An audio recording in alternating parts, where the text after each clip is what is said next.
For over a century, the wheels have rolled through the French countryside in the greatest bike race in the world, the Tour de France. For 3 weeks, 189 riders will test the mountains. They will test the clock. But most importantly, they test themselves in the most unforgiving event in sports. Their reward for all this suffering and pain? Well, to win the Tour de France is a great achievement, but to win several is the stuff of legend. Like 5-time winners Jacques Anquetil of France in the 60s, and Belgium's hero Eddy Merckx in the 70s. The next decade, Frenchman Bernard Hinault won 5, followed by America's 3-time champion Greg LeMond. But now in the 90s, a new age.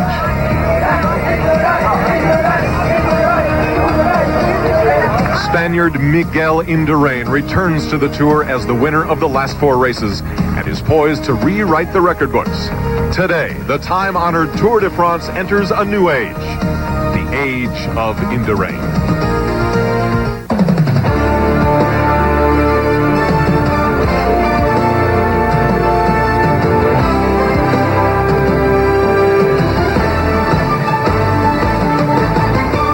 Today in Brittany, on the northern coast of France, the 82nd Tour rolls off with the Prologue, a preview as to what it will take for the world's most conditioned athletes to survive.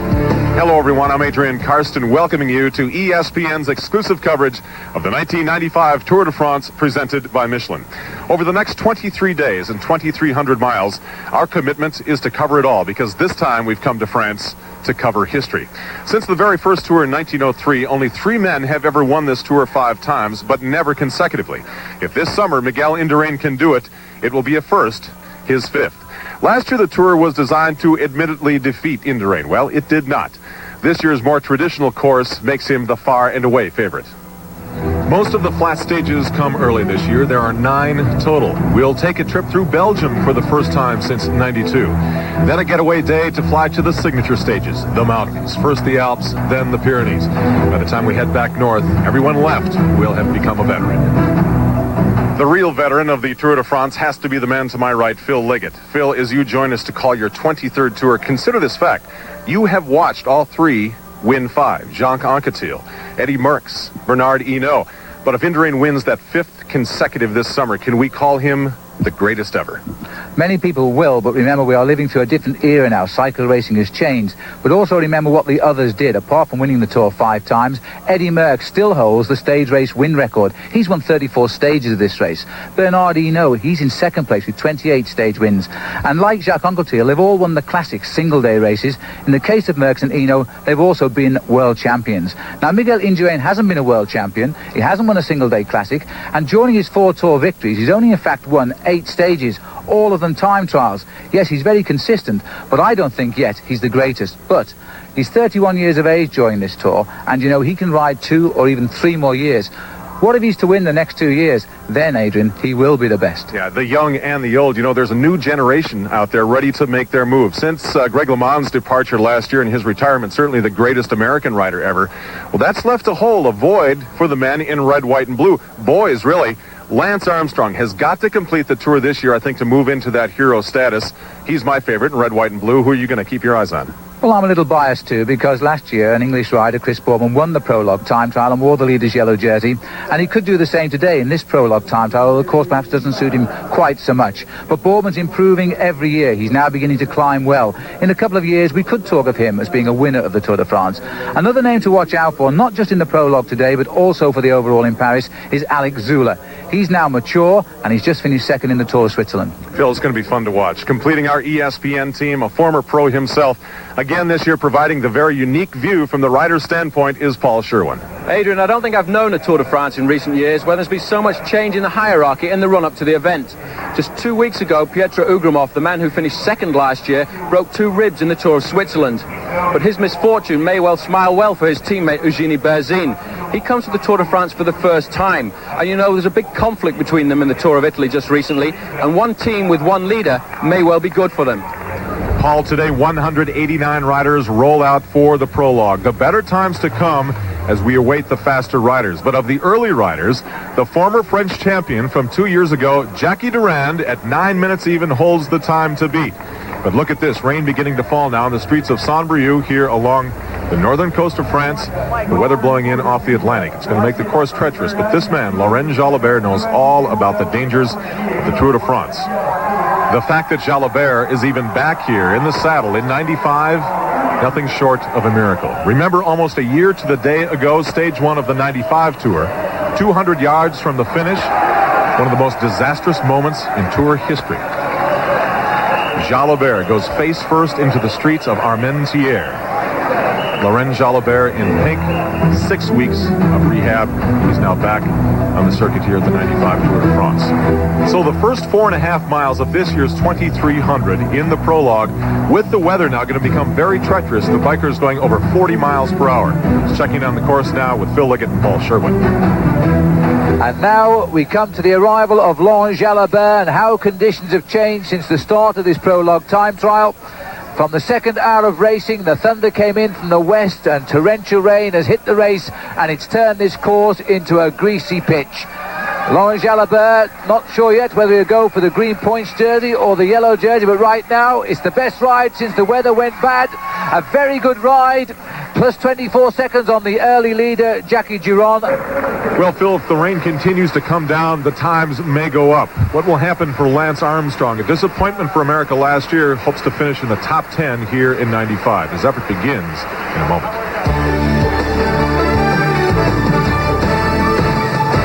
ESPN's coverage of the 1995 Tour de France is presented by Michelin, because so much is riding on your tires. With Phil Liggett and Paul Sherwen, I'm Adrian Karsten, back in the wet and windy streets of Saint-Brieuc, France. In the start house, the best hope for a yellow jersey for the United States. Former world champion Lance Armstrong, yes, dropped out last year, but has improved his time trialing over the winter months. You know, no one will forget last year's individual time trials. He heads out onto the streets now against Miguel Indurain, having started 7 minutes ahead of Big Mig. He was blown off the road by the Spaniard. But 2 months ago, he won the Tour de France, and with that win, he feels he has become a contender here. Well, this year, I think it's different because I expect to finish, and that's going to be the primary goal, and I would like to repeat what I did in 93 with a stage win, but at the same time, I'd like to repeat what I did in 94 with improved climbing and improved time trialing.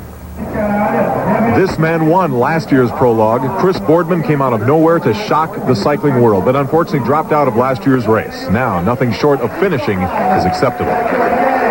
Stopping the Tour this year is not an option for me. I impose that, if you like, but it's not an option. To finish in Paris is crucial. If I finish in the 100th position or in the top 20, it's the most important thing is to finish, because I have to see it all, I have to experience it, and then I have to learn from that experience for the future. Back on the course, Lance Armstrong trying to prove he's improved. Here's Phil and Paul. But Armstrong looks as though he's very determined. He's extremely determined there. You saw a quick look at his watch to see what the time split was at the moment. He would have got time checks from his teammates out on the course. There was Frankie Andrea, who's in fact lying in 7th place overall at the moment, but this is the hardest part of the course for the riders as they come over the top of this climb. That's when so many of them have started to crack, but information coming at the moment. Chris Boardman is riding extremely strongly out on the course. Well, that's good news for the British, Paul, but right now we're looking at the American, the former American champion indeed, a former stage winner and the former world champion. And now he's putting in the final effort that he hopes will give him a good time that will stand well against the lucky early starters on this race this evening. Over the little brow and heading in towards the finish. In the last 15 days, he's had some fantastic performances in the time trials. He was 4th in the prologue of the Tour of Switzerland just recently and 5th in the mountain time trial of the Tour de France, and he's only got 200 or 300 meters to go when he takes this final corner.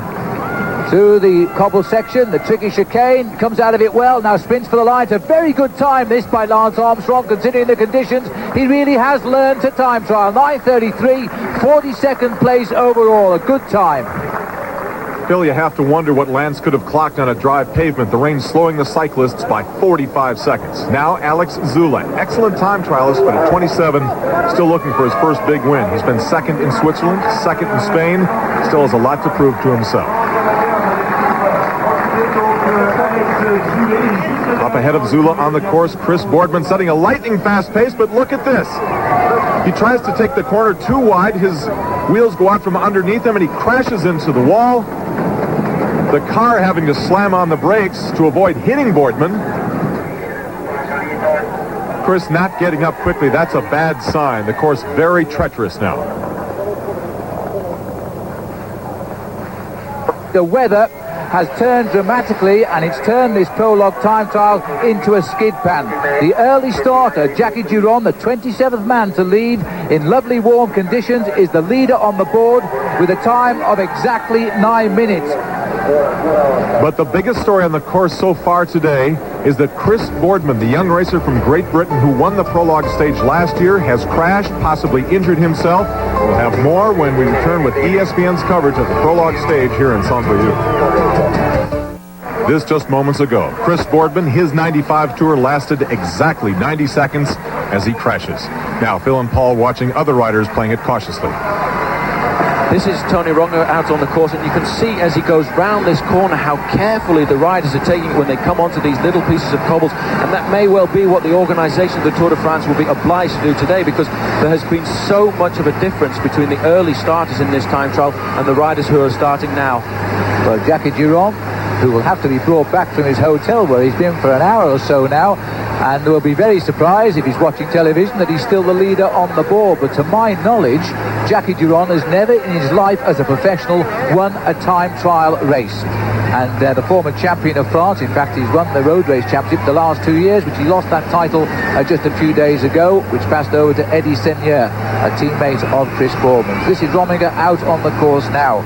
A man much more likely to produce a good time in bad weather. He is a tough rider, but my goodness me, he never expected conditions like this. The arrival now of Perros-Guirec of the Lamprey team, which confirms in fact that Chris Boardman isn't around, because he started behind Chris Boardman out on the course, so Boardman still may be standing at the side of the road. I know the race doctor will be out there as quickly as possible, but we're waiting now for Chris Boardman to come. Perros-Guirec started 2 minutes behind him, so Boardman losing an awful lot of time. It may well be that he hasn't got up and started the Tour de France at the moment. We just can't get in these conditions any information from out on the race route. Well, look at this, Perros-Guirec, who won the time trial stage of the Kellogg's Tour of Britain last year, way down the overall situation. Look how delicately too. This is a really downhill, hairpin right bend. It continues to turn after this bend as we swing back here with our French television to see the start of Marco Pantani, who nearly lost both wheels on that blue square of paint. Every rider has slipped as they've left the start house. Pantani nearly gave us a double there.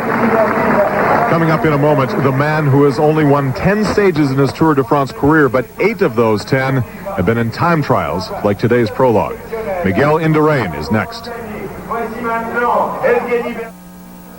We're back in Saint-Brieuc with Yevgeny Berzin, a relatively unknown Russian until he beat Indurain in the 94 Tour of Italy. He'll get a big chance here in just a moment in 95, but first here's Phil and Paul.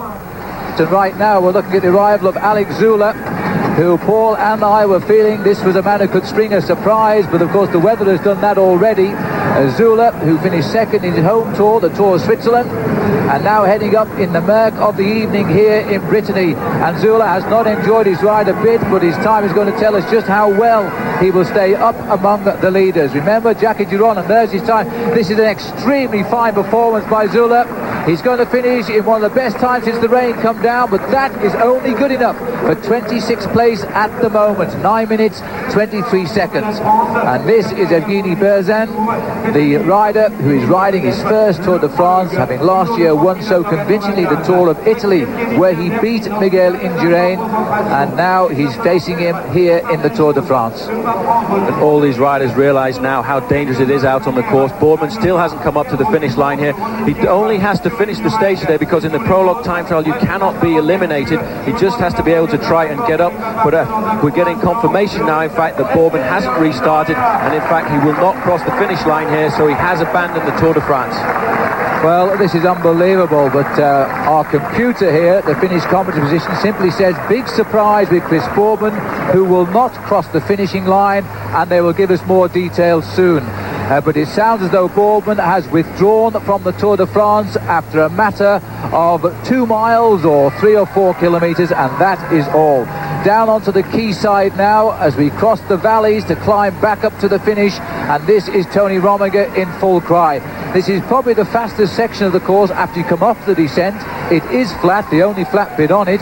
Officially is 25 metres above sea level, and then they climb up the hill towards the finish, which will bring them up to around 300 metres above sea level. Well, Rominger, of course, will not be concerned about the great time by Jackie Durand. He will be more concerned about the time that Miguel Indurain will do, or indeed this man, last year's King of the Mountains, Richard Virenque. And Virenque is finding his form. He's had a very good race just before coming to the Tour de France. He is now on form. He's looking very, very strong on the climb here. He's posted some fantastic performances. You know, he beat Miguel Indurain on two of the mountain stages of the recent Dauphiné Libéré in France, and he really has announced himself as a great challenger this year. He says, I will go out and I will fight Indurain on all of his own terrains, but this year I feel as if I've improved enough in the time trial to actually be a challenger for the overall standings. Well, it's an old tradition to save the best for last, and the Tour de France Prologue is no exception. Everyone else has had their chance, but so many cyclists have come close to this man only to be swatted away. Consistent, calculating, tranquil, but always very explosive. The list of last year's victims begins with one of the greatest racers ever. Greg LeMond just couldn't keep up with Big Mig. Rookie Chris Boardman was left just shaking his head. Claudia Chiappucci exhausted. Indurain's pace literally made him sick. Tony Rominger, sick and psyched out. Richard Virenque came close in the mountains. He had a chance, but that's about all you're going to get from this guy. His concentration is zen-like. Sees himself doing everything before he does it. Nothing matters except right now, this moment. Further out on the course, Tony Rominger as the rain continues. And Phil, a question, because of the rain, can these results be protested by the teams or their coaches? Well, knowing Chris Boardman's team manager, Roger Leger, who has ridden the Tour de France, he'll be into the jury room tonight, and the meetings could go on quite late, I think, as they try to persuade them to either annul this event or allow Chris Boardman back in. But if you don't finish the stage, I'm not too sure quite how they will get round those rules. Anyway, the arrival of Rominger now, the man who is second favourite in this year's Tour de France to Indurain. And now we'll get some real idea as to the quality of this man's performance. He goes over the cobblestones, and on screen now, it's a good ride. It's going to be alongside Zenon Yaskoulas as Tony Rominger comes home. But again, 26 seconds lost to Durand. 30th place for Tony Rominger, 9:26 his time. So he is 18 seconds better than Zenon Yaskoulas, as immediately we switch out now back to the quayside, which is about halfway along this 7-kilometre course, and Indurain quickly out of the saddle, because this is one of the areas where he can limit his losses or indeed make time. He won't take any risks at all in the corners, and this is where he'll try and put his power to good use. You know, when it comes to the final climb up here, that is when Indurain may well be able to pull something back, but it doesn't look at the moment as if anybody is going to dethrone Jackie Durand. As we said, he started in 27th position on the day, and he really had the advantage of having a totally dry course. But Indurain is not going to go down without a fight. He's riding like a man possessed at the moment. He's totally concentrating. You can see he's looking all over the road, trying to cut every last little bit that he can. But at the end of this long straight, he will turn to the left and then have to start the long climb back up to the finish line. It takes 3 kilometers for him to reach that, and Indurain looking extremely strong at the moment, as did Tony Rominger a little bit early. But you see those times are all still off the leaderboard of 9 minutes, which was set so early in the day by Jackie Durand, the former double French champion. So Indurain continues to ride in front of a vastly thinned crowd here, which has been standing behind those barriers 10 deep all day, and as soon as the action started, the rain came and many of them have slipped away. Well, again on the finishing line here now, where Boardman has not arrived, the journalists are saying that he has been taken to hospital, but there is no confirmation of any of his injuries at all. But they are saying that Chris has been taken to hospital. That is such a shame, Phil, because he built himself up for this event. He abandoned the midi lead. This is Marco Pantani, the young man who was a revelation of last year's Tour de France, a superb climber. He won't be liking the conditions out there at the moment, but I feel he's come back to form. He had an awful accident early in May when he was knocked off out training by a motorist, and then he came back in the Tour of Switzerland and he absolutely leapt up the mountains, the same as he was doing in the Tour de France last year, and won a stage just before the end, and that's when he decided he was good enough to come back and ride the Tour de France this year.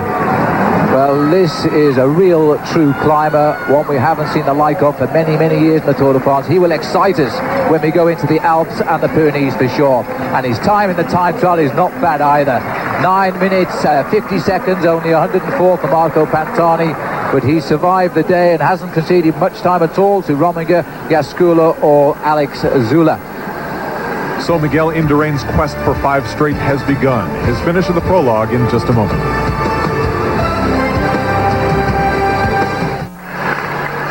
Adrian, Karsten, Phil Liggett, Paul Sherwen back on the wet and windy streets of Saint-Brieuc, France, in Brittany. This Miguel Indurain, the one of 2 riders left on the prologue course. Pick up the call with Phil and Paul. Berzin now coming up towards the finish. That leaves just Indurain out on the course. Evgeny Berzin, will this be the man to challenge Miguel Indurain right through the 3 weeks of this year's Tour de France? Well, we're going to get some idea now, Paul, as he rolls up towards the finish, soaking wet. He doesn't look so good. He looked to me as if he was slipping a little bit in those corners, and today is a day that the mechanics have to play their role as well to make sure that all the tyre pressures are exact, because if the tyres are too hard, that's when the bicycle will slip all over the road here as he comes up to the line. He's well off the leaderboard. He's over 10 minutes. Well, this is a disastrous time for little Evgeny Berzin. 10:07, only 156 of the 188 riders who have now finished their stage of the Tour de France. The other man is this man here, who has won the last 4 Tours de France. Out of the last 3 prologues, he's won 2 of them, finished second in the other. And I feel he's not going to win this one now, but he's done a very strong ride indeed. He's way up on Evgeny Berzin, and you know, Indurain could take a minute here out of Berzin, and what a way to start the Tour proper tomorrow, a minute to the good over somebody like Berzin. And also he may well get a 30-second advantage only Tony Rominger. Rominger finished in 9 minutes and 26 seconds, and Miguel Indurain has not weakened at all on this climb. He's really still going along as strong as ever, but he's lost so much time on those corners. You know, everybody has lost time. There's the team manager right up behind him there giving him that information, but that is the face of a Miguel Indurain who's extremely concentrated. We have to wait now for the time split, the time to come up on the screen in front of us, and this is Miguel Indurain, and what is going to be the time? So now we have Miguel Indurain turning into the home straight here in Saint-Brieuc in the most atrocious conditions I can remember for a prologue since 1978. Miguel Indurain is now sprinting for the line, and this is the man who is going to show us what times are, but it's way outside of Jackie Durand, who will win the prologue time trial. Indurain himself 9:31 and finishes only 35th with that time of 9 minutes and 31 seconds. So Phil and Paul, these really are the results of 2 races we saw today. The first 18 racers in dry conditions, the other 170 in conditions like this. Frenchman in the first 4 places. Jackie Durand, who won a stage last year, well, he is the first one to wear yellow here at the 1995 Tour de France. Around some terrible conditions here along the Atlantic coast. Jackie Durand, with his happy countrymen standing there to support him. How long can he wear yellow? We'll begin to get the answer on Monday at 2:30 p.m. Eastern, when ESPN's coverage of the 1995 Tour de France continues with coverage of stages 1 and 2. For Phil Liggett and Paul Sherwen and an unhappy Chris Boardman, I'm Adrian Karsten. ESPN coverage of the 1995 Tour de France has been presented by Michelin, because so much is riding on your tires.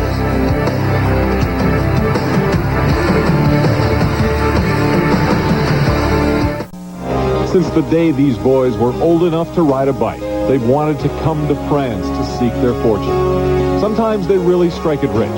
Other times they lose it in one big gamble. The fortunes, the misfortunes of the Tour de France. Always best to save something for a rainy day.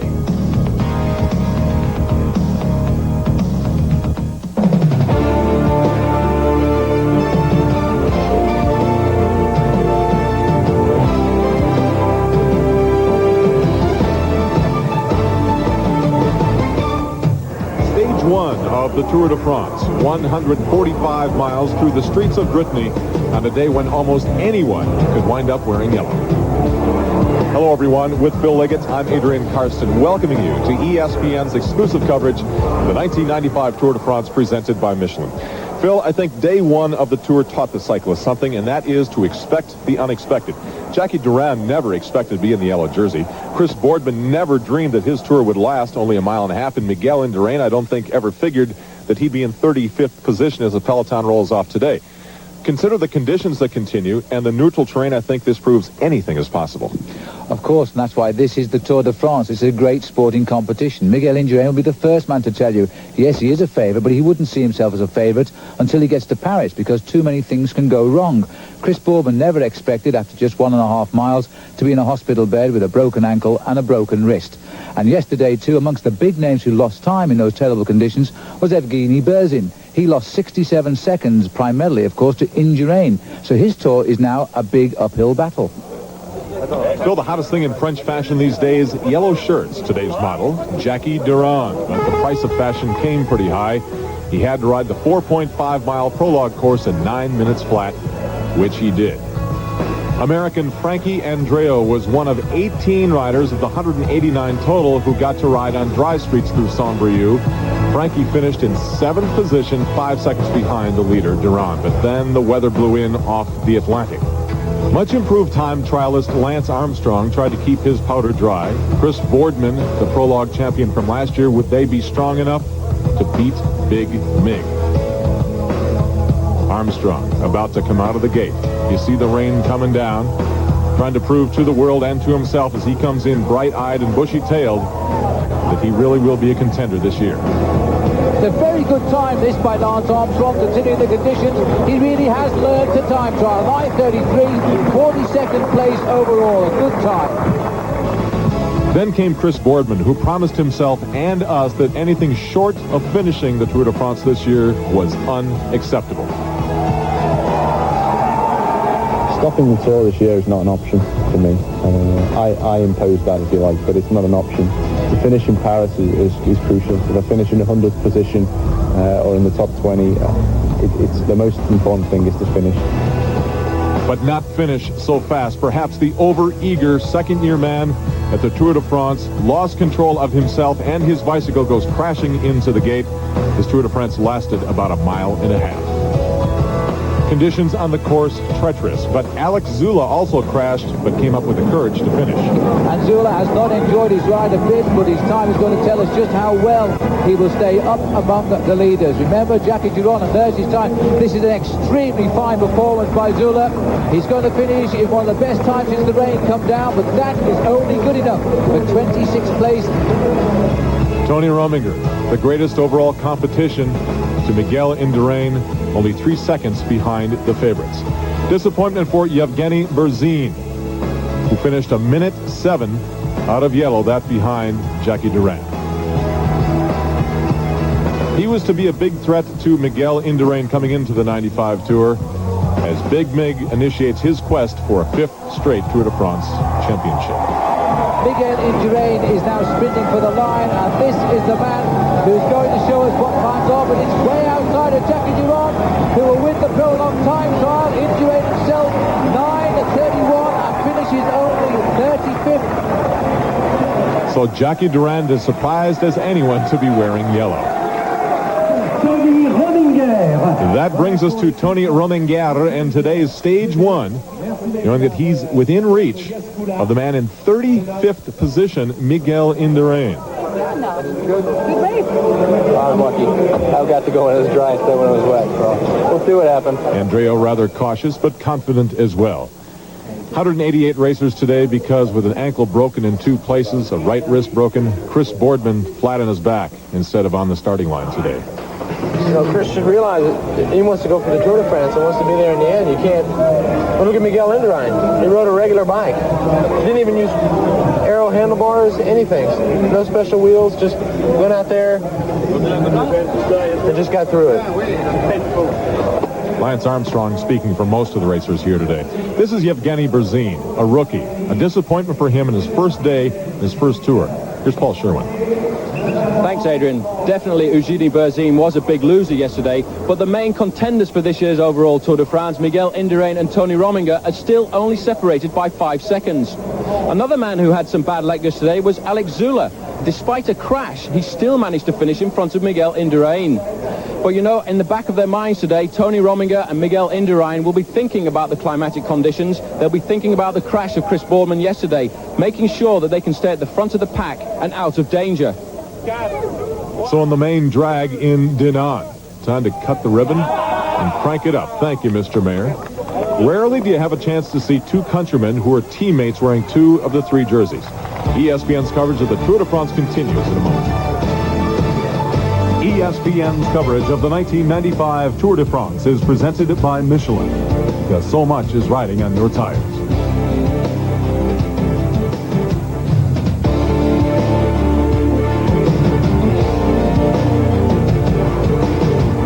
Stage 1 of the 1995 Tour de France. Sprint number 1 of 3 in this 145-mile course from Dinan to Lannion.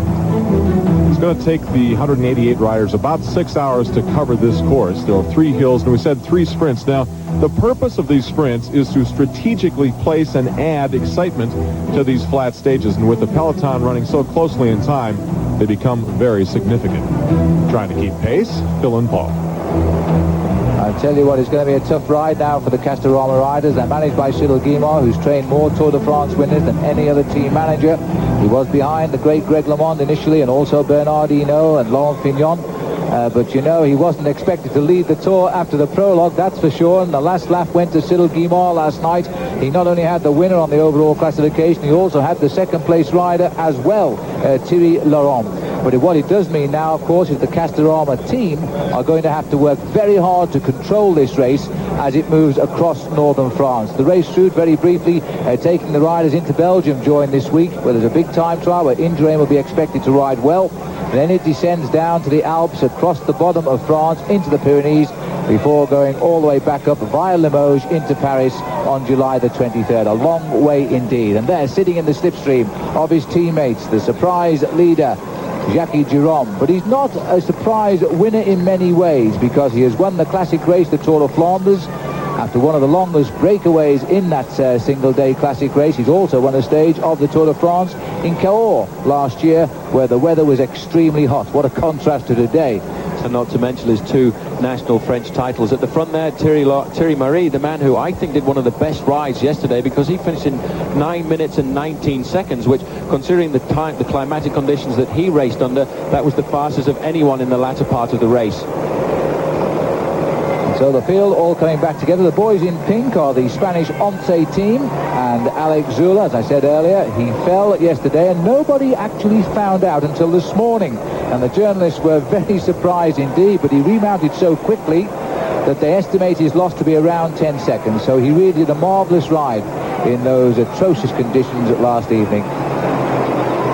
Castorama are going to have a hard job over the next few kilometres to try and control this main pack, because it's very difficult terrain they have to face. It's up and down all the time, providing great platforms for anybody to try and attack and break clear. And sadly, the race continues without Chris Boardman, but there are indeed 2 British riders in this event. Max Sciandri, who, although he lives in Italy and feels he's very much an Italian, he has a British passport and a British racing license. Yesterday, he was 52 seconds off the winning time. He rests in 113th place. And Sean Yates, riding his 12th Tour de France, that equals the record of Barry Hoban as a British Isles rider, having ridden 12 tours. Sean Yates, 49 seconds off first place yesterday. His overall position at the moment, 103rd. And I'm quite sure that a lot of the fans out there of Sean Yates will be happy to know that he will be racing again next year. Many people thought that it would be his last season, but he's decided to give it a go. He's got such great form at the moment coming into this race that Yates has decided that he will race up until the end of 1996. And for the second consecutive year, he's told us it's going to be his last year.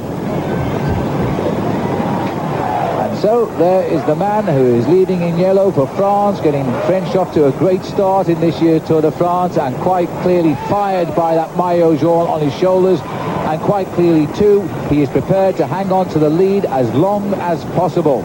he made the best of the bad weather yesterday. But the race altogether, we are 80 kilometres from the finish, or that's about 50 miles. So we'll take a break. Welcome back to the 95 Tour de France. Up at the front of the peloton, Team Castorama, one of 21 here. Showing that cycling is as much a team sport as an individual sport. The boys you see up front are protecting this man in yellow, Jackie Dinan, who by virtue of his performance yesterday won the yellow jersey. Really, Armand de las Cuevas heads the team roster as the team leader, but their best all-around rider is Jackie Dinan. Castorama is a French do-it-yourself home repair store. They have announced they'll no longer sponsor these riders, so perhaps this great performance so far is their last hurrah. Back out on the road, Phil Liggett and Paul Sherwen. 219 kilometres covered of the 233 schedule. There's the flashing yellow line to tell us where we are. Little hill coming up, and the rider on the left in the green jersey is Thierry Laurent, who was in second place overall today. In fact, he keeps looking over his shoulder to see what the position of the yellow jersey Jackie Dinan is, because he actually is a great spirit in this Castorama team that a few years ago they had a few problems in. There was a fight in the team because there were so many riders close to the yellow jersey, and in fact one of them stole a couple of bonuses and took the jersey away from one of his teammates, but somebody has left out. This may well be Fidanza of the Polti team, who's trying to get those 6 seconds bonus, which will be a good move for Jackie Dinan, the overall leader at the moment, as Fidanza jumps clear of the rest of the field and there's an Once rider chasing him down. And the Polti rider, if it is Giovanni Fidanza, he's a great sprinter, but the Once boys are coming back at him very, very quickly here, 50 metres to the line, and Fidanza's made a big mistake there as he loses out to the Polti rider, who takes it, and it looks to us as though Jalabert himself has shown us he is a very, very good uphill sprinter. Now there's a bonus that's gone the way of a race favourite. Laurent Jalabert taking the 6 seconds on the line. And not very far away there as well. I think Miguel Indurain was the man who chased down Jalabert himself. He's obviously a little bit worried about Jalabert there, moving to the front. Miguel Indurain himself chased down Jalabert, who looks over his shoulder to see what damage was done on that climb up to the bonus sprint place there. And it seems the big men flexing their legs, Paul. Not only Indurain on the right alongside the pink jersey Jalabert, but the Motorola colours, that blue and red in front, is Valvara Mejia, who is expected to ride well in the mountains, also coming out to play at that small time bonus sprint. Leaving us now just the big finish, and to remind you, a 20-second bonus for the win, followed by 12 for the second, 8 for the third. These early days, those bonuses matter. It can mean the difference of leading the Tour de France for the one and only time in your career or not. That's why they chase the seconds.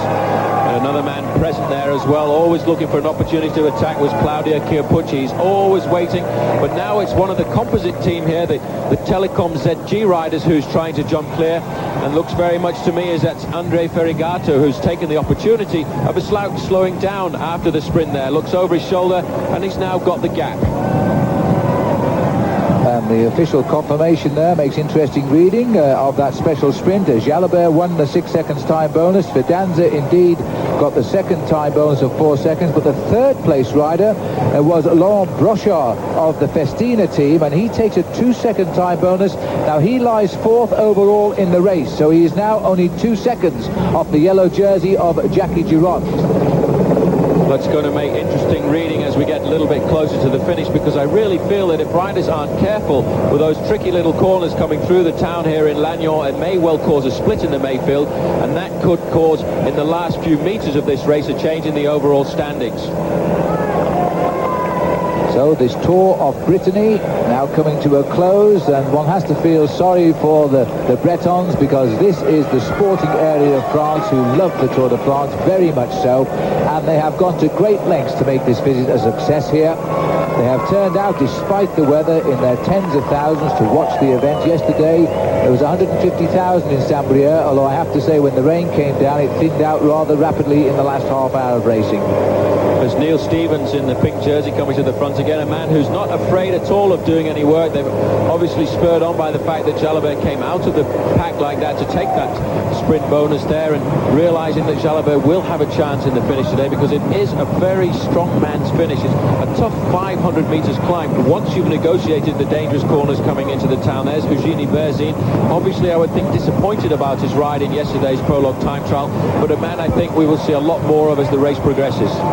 Oh, we're going to see a lot more baseball on ESPN. Tuesday, July 4th, a triple header. The Texas Rangers battle the Cleveland Indians. The New York Yankees take on the Chicago White Sox. And the San Francisco Giants meet the Cincinnati Reds. An American pastime triple header on the 4th of July. More of France's pastime in a moment.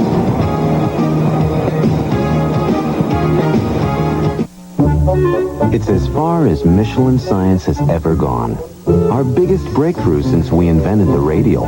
Technology that brings us to a new level of performance. In good weather and bad. In the rain. In the snow. Technology so advanced, it even saves gas.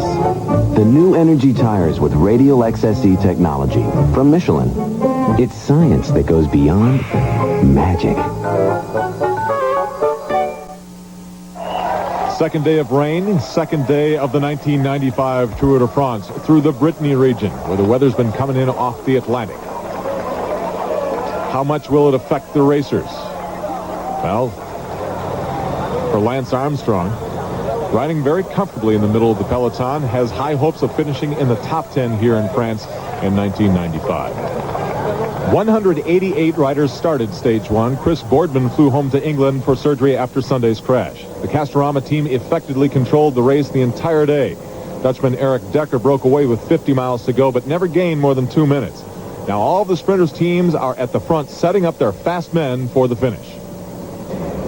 There we are, just 6 kilometers now from the finish. The domestiques will shortly feel their job is done. I'd expect to see their team leaders, the big sprinters, arriving at the front of this race, and that we shall be in for a treat. But it's the last 3 kilometers which are very difficult, and the last kilometer is an excellent line for the sprinters. It's uphill, but it's straight. But the journey through the town of Lannion before they arrive in that last kilometer is very, very difficult indeed. Another piece of information coming. One of the riders actually out of the back of the main field with the crash there is Roberto Conti, the man who won the Alpe d'Huez stage last year in the Tour de France. But the action all happening here at the front, and I keep seeing the shadow of Francis Moreau, the man who is in third place overall this morning. He may well be looking for an opportunity to try and leap out of this pack, because for him it would be a great way of saving the withdrawal of Chris Boardman yesterday, and it looked as if there was a slight slowing down into that corner, and this is what's going to happen all the time now as we come into the town of Lannion. People will take risks, and that is when we could well get crashes. Again, there's another crash being announced at the back of the main field there. In fact, it's Fabian Jecker of the Festina squad who's gone down. We just saw there from the helicopter a little bulge in the bunch, and in fact riders, and here we can have a look at it again now. Watch the center of the pictures. They make the corner. There's a shunt again in the middle as riders fall down. One of those there is on the far left of our screen, dead center now, and the riders managing to slow down and get round the tangle of machinery down there. And this is because of the slippery road. Although the rain has indeed stopped, the road is still very, very dangerous. Another rider who was slowed down by that crash there was also Zenon Yaskula, the man who came into the Tour de France at the very last moment when Aki were brought in to replace the Groupement team from France that was actually dissolved last Tuesday. So he's a man who was looking to ride well in the overall standings, and it just goes to show and tell you how important it is to ride near to the front of this main pack, which is why in fourth position there is Miguel Indurain riding at the front, because he realizes how dangerous it is. He doesn't want to lose any time in a stupid little crash like that in the final few kilometers of a race. So just inside, 5 kilometers to go, Eros Poli, the man who went for a big adventure across Mont Ventoux last year to win a stage, which isn't bad for a non-climber in Provence.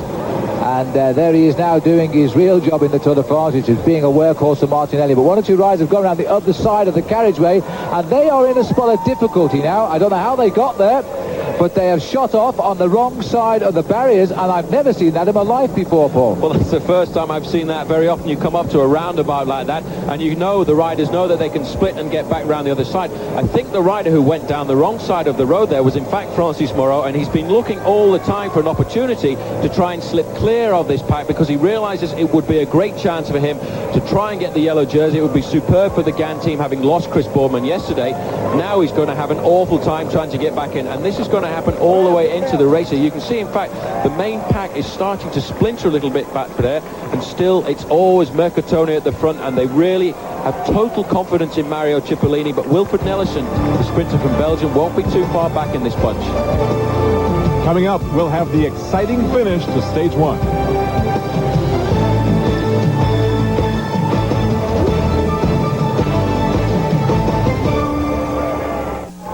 1 kilometer from the finish line in stage 1. Looks like a sprint to the finish. The yellow jersey of Jackie Durand in the thick of things. And Jackie Durand at 1 kilometer to go is right up there with the front runners. They now try to lead out the men who should win, the sprinters themselves. Wilfred Nellison is the rider in black on the far left of our screen. He is the rider who indeed crashed on the finish at Armentières. Johan Museo is the big man in the center with the white crash helmet on, but the sprinters now lining up, and still we are looking for Mario Cipollini to see if he can pull out the sprint that will really matter here too. This is going to be a very formidable sprint now, and in fact Wilfred Nellison is coming up on the left-hand side as they start the climb up towards the finishing line now. Surely Nellison, the sprinter, isn't going to find it on this hill, but they've slowed down, and that's going to favour Wilfred Nellison. Abdou Japarov is up here as well in the white, so too is Laurent Jalabert. Jalabert is tucked in there nicely as well, and Eric Zabel is the rider from the Telecom team. There is Cipollini, he's there now with the long hair and waiting. In fact, it looks to me as though in fact Cipollini has sat up and dropped away. That's the big man in yellow who's fallen out of it, and in fact the Mercatone Una riders don't realise they're wasting their time now. Well, maybe they do, because they've gone off the front. Nellison is now going. Abdou Japarov, this is a terrible climb for sprinters. Jalabert is starting to sprint. Abdou Japarov has got his wheel. Fabio Baldato has come in third place. This is going to be some sprint now. Jalabert taking on Baldato. I don't think Abdou has got it this time. Baldato is bursting for the line now. Fabio Baldato is going to take this stage. His first Tour de France. He gets his victory. Jalabert will be second, and somewhere in third or fourth will be Abdou Japarov. But Phil, it was Fabio Baldato, the Italian, just edging out Laurent Jalabert in the final 100 yards, and Jamaluddin Abdou Japarov in third. Miguel Indurain was 12th. As you get another look at Fabio Baldato, and American Lance Armstrong giving us the high sign.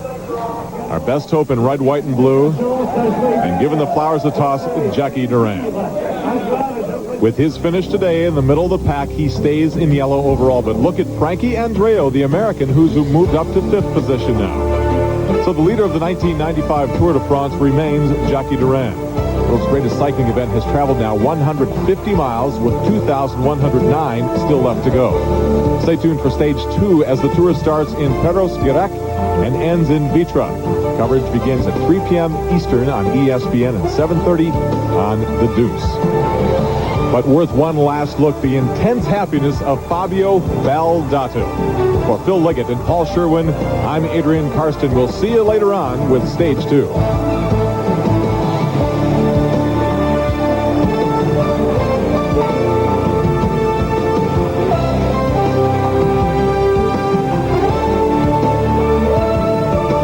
ESPN's coverage of the 1995 Tour de France has been presented by Michelin, because so much is riding on your tires.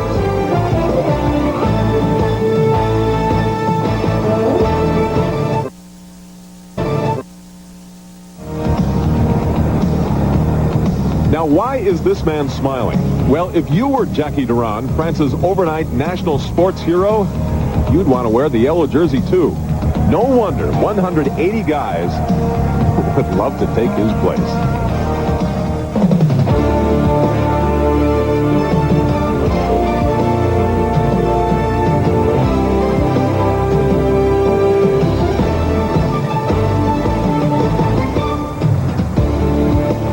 The tour continues from the sunny beaches of Brittany, where Stage 2, another long one, promises more brief but memorable moments of glory. Hello again, everyone. With Phil Liggett, I'm Adrian Karsten, welcoming you to ESPN's exclusive coverage of the 1995 Tour de France presented by Michelin. You know, a lot of people follow this Tour de France to watch the signature happenings. Who's going to fall out of competition up in the French Alps? Who will take their place on the podium after that very last lap around the Champs-Élysées when they finally get back to Paris? But to me, Phil, these are the days when the memories are made, when a man like Jackie Durand, a Frenchman, is now racing around his home country wearing the yellow jersey, the ultimate prize in cycling. I'll tell you, Adrian, as we know, the Tour de France is a real maker of men because it produces such very strong riders. But when those champions become French, then, of course, they're well received here. Now, Jackie Durand, no question about it, is a surprise leader of this year's Tour de France, but he's not a bad bike rider. He's won big classic races as well as winning the French Championship on 2 occasions, but he's never readily been accepted by the French. But now he's leading the Tour de France. Now he has on the Golden Fleece. Now he will be. Yes, the weather's been very bad, but this race so far has been excellent for the French, especially for Jackie. Phil, today's stage 2, another 145-miler, the day before the team time trials. How do you ride today? Here's Paul Sherwen. Cyril Guimard, Jackie Durand's team manager, played an excellent tactical game yesterday. Not only did he cut down the team's chasing towards the end because he knew that the sprinters would come into play and chase down the lone leader, Eric Decker, but he also saved the team some energy before we go into the team time trial tomorrow. But this other ally, the bad weather, which stopped a lot of riders from wanting to attack, has changed. Today the sun has come out, but the wind has turned to come from the riders' backs, which will make the race a lot more faster and a lot more aggressive. With the team time trial coming tomorrow, though, one or two of the teams that helped the Castorama team towards the end may make it a little bit more precarious for Jackie Durand to stay in the leader's yellow jersey. All-American Frankie Andreu in anything but a precarious position. 5th place overall, potentially a threat in the sprints today. Laurent Jalabert, a year ago in one of the worst crashes in Tour history, now looking stronger than ever. Everyone wants a shot of or at Miguel Indurain, looking for 5 straight. Lance Armstrong wants a shot at him. He's only 2 seconds down on Indurain overall. This is the sport of cycling's big dance, Celtic style.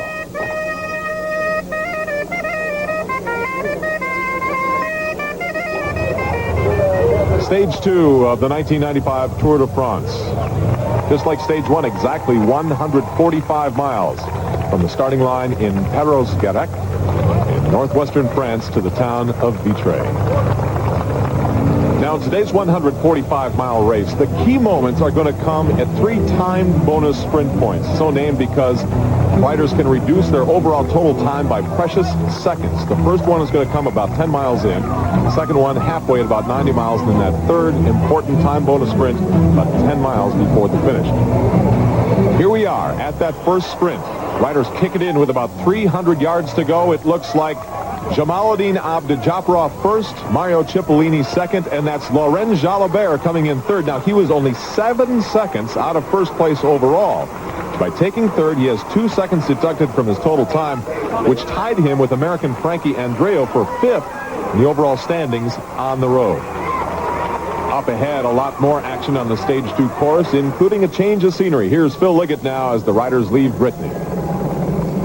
And leaving Brittany with the good luck of the French continuing, because it does appear that there might be a new wearer of the yellow jersey tonight, because Jackie Durand, who was leading the race this morning, is now finding he's lost time in the bonus sprints. There are 3 of them along the course today, and the man who has profited most is Laurent Jalabert. He finished 3rd in the first sprint today after some 10 miles where he earned a 2 seconds time bonus, and in the second sprint, which came after something like 80 miles of racing, he won that and gained a 6 seconds time bonus. As a result, he is now in the lead on time by a single second ahead of Jackie Durand.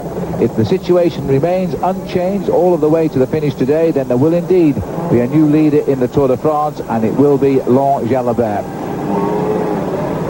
Well, Phil, let's go back and take another look at that second time bonus sprint. We're about halfway into the course now.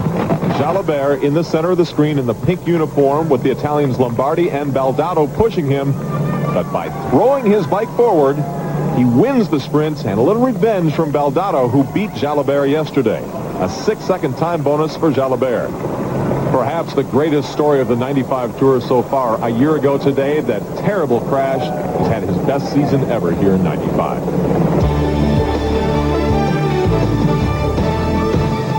ESPN's coverage of the 1995 Tour de France is presented by Michelin, because so much is riding on your tires. Welcome back to ESPN's coverage of the 1995 Tour de France with Phil Liggett and Paul Sherwen. I'm Adrian Karsten, and an opportunity now to put the 24 days of this tour in perspective.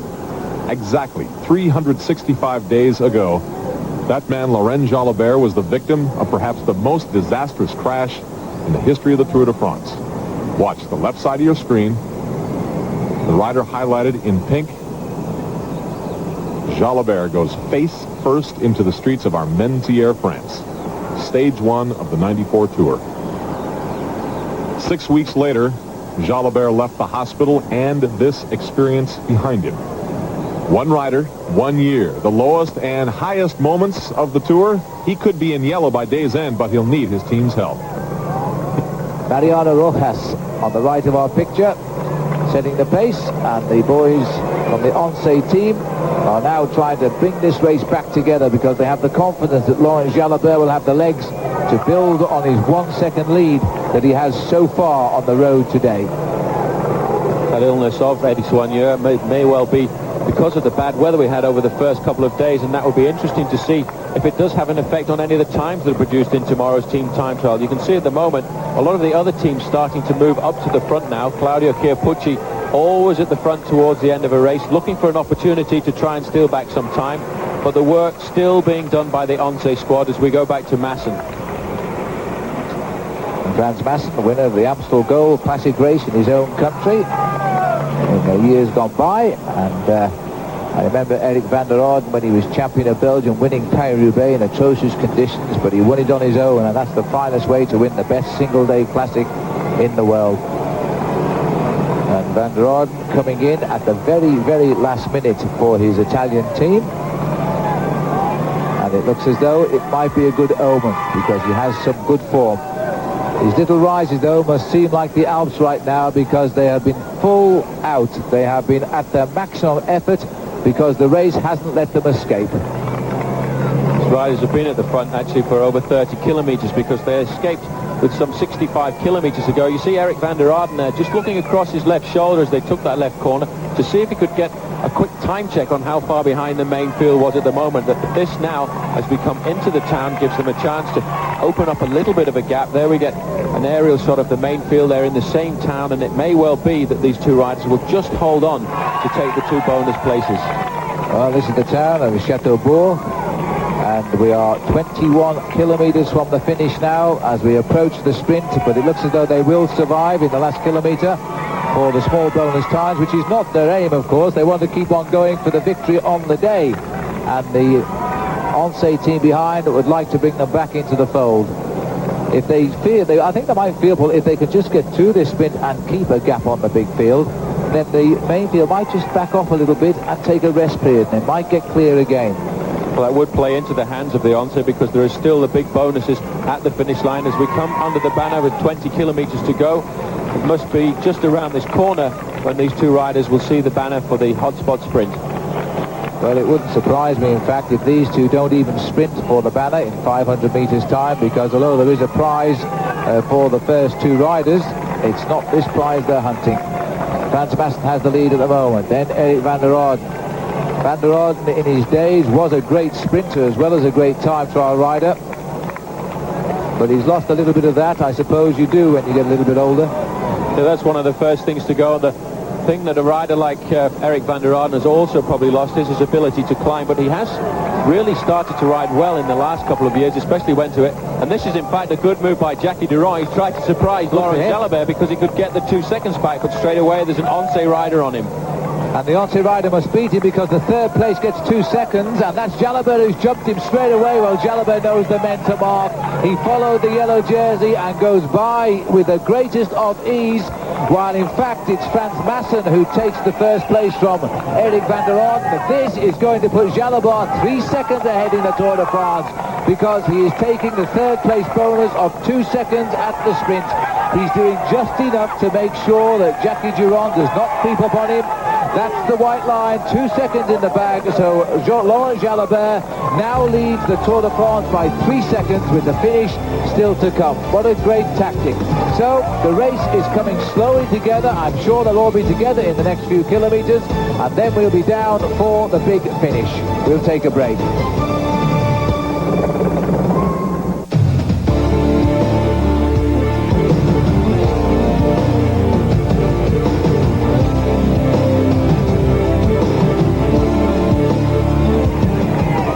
Stage 2 of the Tour continues with Francesco Frattini of the Gavis team, a young man who had 2 big wins in races earlier this year. About 6 miles left to go to the finish.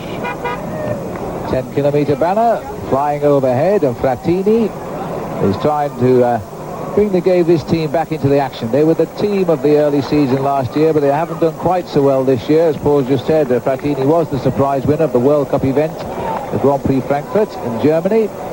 But apart from that, they haven't featured like they have in previous early season races.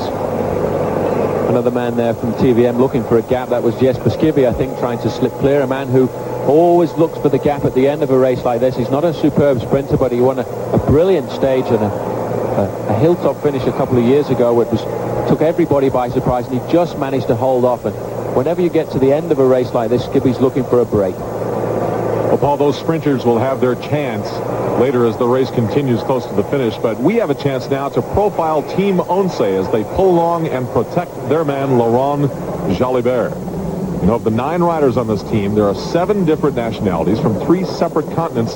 They've always had a highly scientific approach to their riding. All their work you're seeing here will be downloaded into a computer later tonight.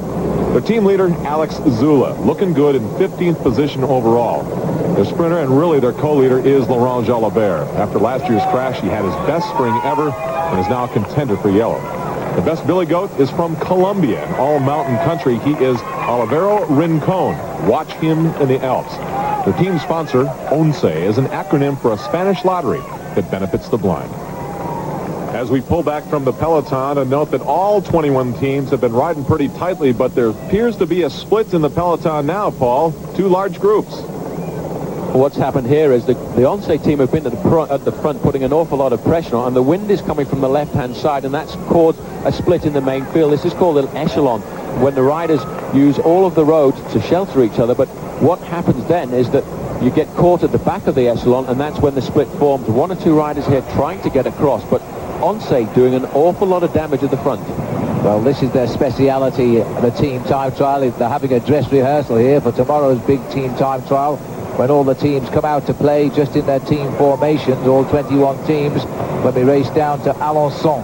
But today, the Once team are all at the front. There's the Lerguini Berzam from the Gavis team. And this is Yanni Bugno, who's paying a lot of attention to the front of the race today. On the back there, in the lamprey colours, that's the blue and the mauve, is Jan Zverada, who was my tip for the victory yesterday, but he fell off as he approached the finish and didn't get his shot at the gold medal. Well, everybody has a chance today, but at the moment it looks very much as if the Once have moved over to the left of the road to give a little bit of shelter to the rest of the riders in here, and everybody's starting to come back together. The bald figure just going off this picture there was Marco Pantani. A little bit further back, another balding figure, which seems to be the message of the day these days, of Armand de las Cuevas. And the attack again from Frattini. He's just been brought back once and he's gone again. Well, Gavis are deciding they're not going to fall into the sprinter's hands, but the sprinter chases. Just look at the strength of Laurent Jalabert. He knows he's in yellow. He's launched another attack to mark this attack by Frattini. Jalabert's had a marvellous season and taken away completely the tragedy of 1 year ago. This year he has won 14 races, and that despite the fact that midway through the season he decided to take a layoff of 5 weeks so he wouldn't become stale. He came back just as good as he was when he left. Tremendous achievement by Laurent Jalabert, and now, Paul, he's chasing everything. He realizes that he's in a position to take the yellow jersey, and he doesn't want anybody to get away from him. His teammates have done all the work, but you see the pressure of the Once squad there really has caused a lot of turmoil in the back there, and Jalabert may well have got a gap at the moment. Well, it's a gap. I estimate of about 10 or 12 seconds that little group has gone away from the main field. You can see, well, you can't see, but you almost can see from our cameramen who have the most difficult job on the Tour de France, keeping away from the riders and showing us these incredible pictures from their backseat position on the motorbike. But there is a group here, and we're in the last 6 kilometers now, or just about. There's a group here of maybe 30 to 40 riders, so there's over 140 riders left behind in the last 6 kilometers, and there was no terrain to break them up. This has been done purely on speed. A lot of tyre legs there, Paul. Definitely, but again, it's because of this crosswind that has pushed all the riders into the right-hand gutter, and the speed so far. One of the men caught out there in the red, yellow and black jersey was Laurent Jalabert. Was Wilfred Nelson. He's in the back group there. So this is Claudio Chiappucci, El Diablo. You can tell him by the helmet on the front there. He's trying to put the pressure on. El Diablo will always look for an opportunity to attack. There's no way that he's ever read the handbook on what to do in cycle racing. When he feels good, he just goes for it. Well, I'm often asked which is my favourite rider. I don't really have one, because they're all so good, but I do like to see Claudio Chiappucci annoy everybody, because he throws in the odd spanner in the works whenever he can. The riders hate him for doing it, and they really do shout at him or over the dinner table at night, but they can't stop him. He's so impetuous. But there is that other man who's rather impetuous now in the pink Jalabert. Well, Phil, as popular as this event is, the largest sporting event in the world this year is not the Tour de France, but rather the Special Olympics World Games in New Haven, Connecticut. More than 7,000 athletes from 140 countries competing in 19 different sports. Live tomorrow at 11 a.m. Eastern Time on ESPN. More of the Tour de France in just a moment.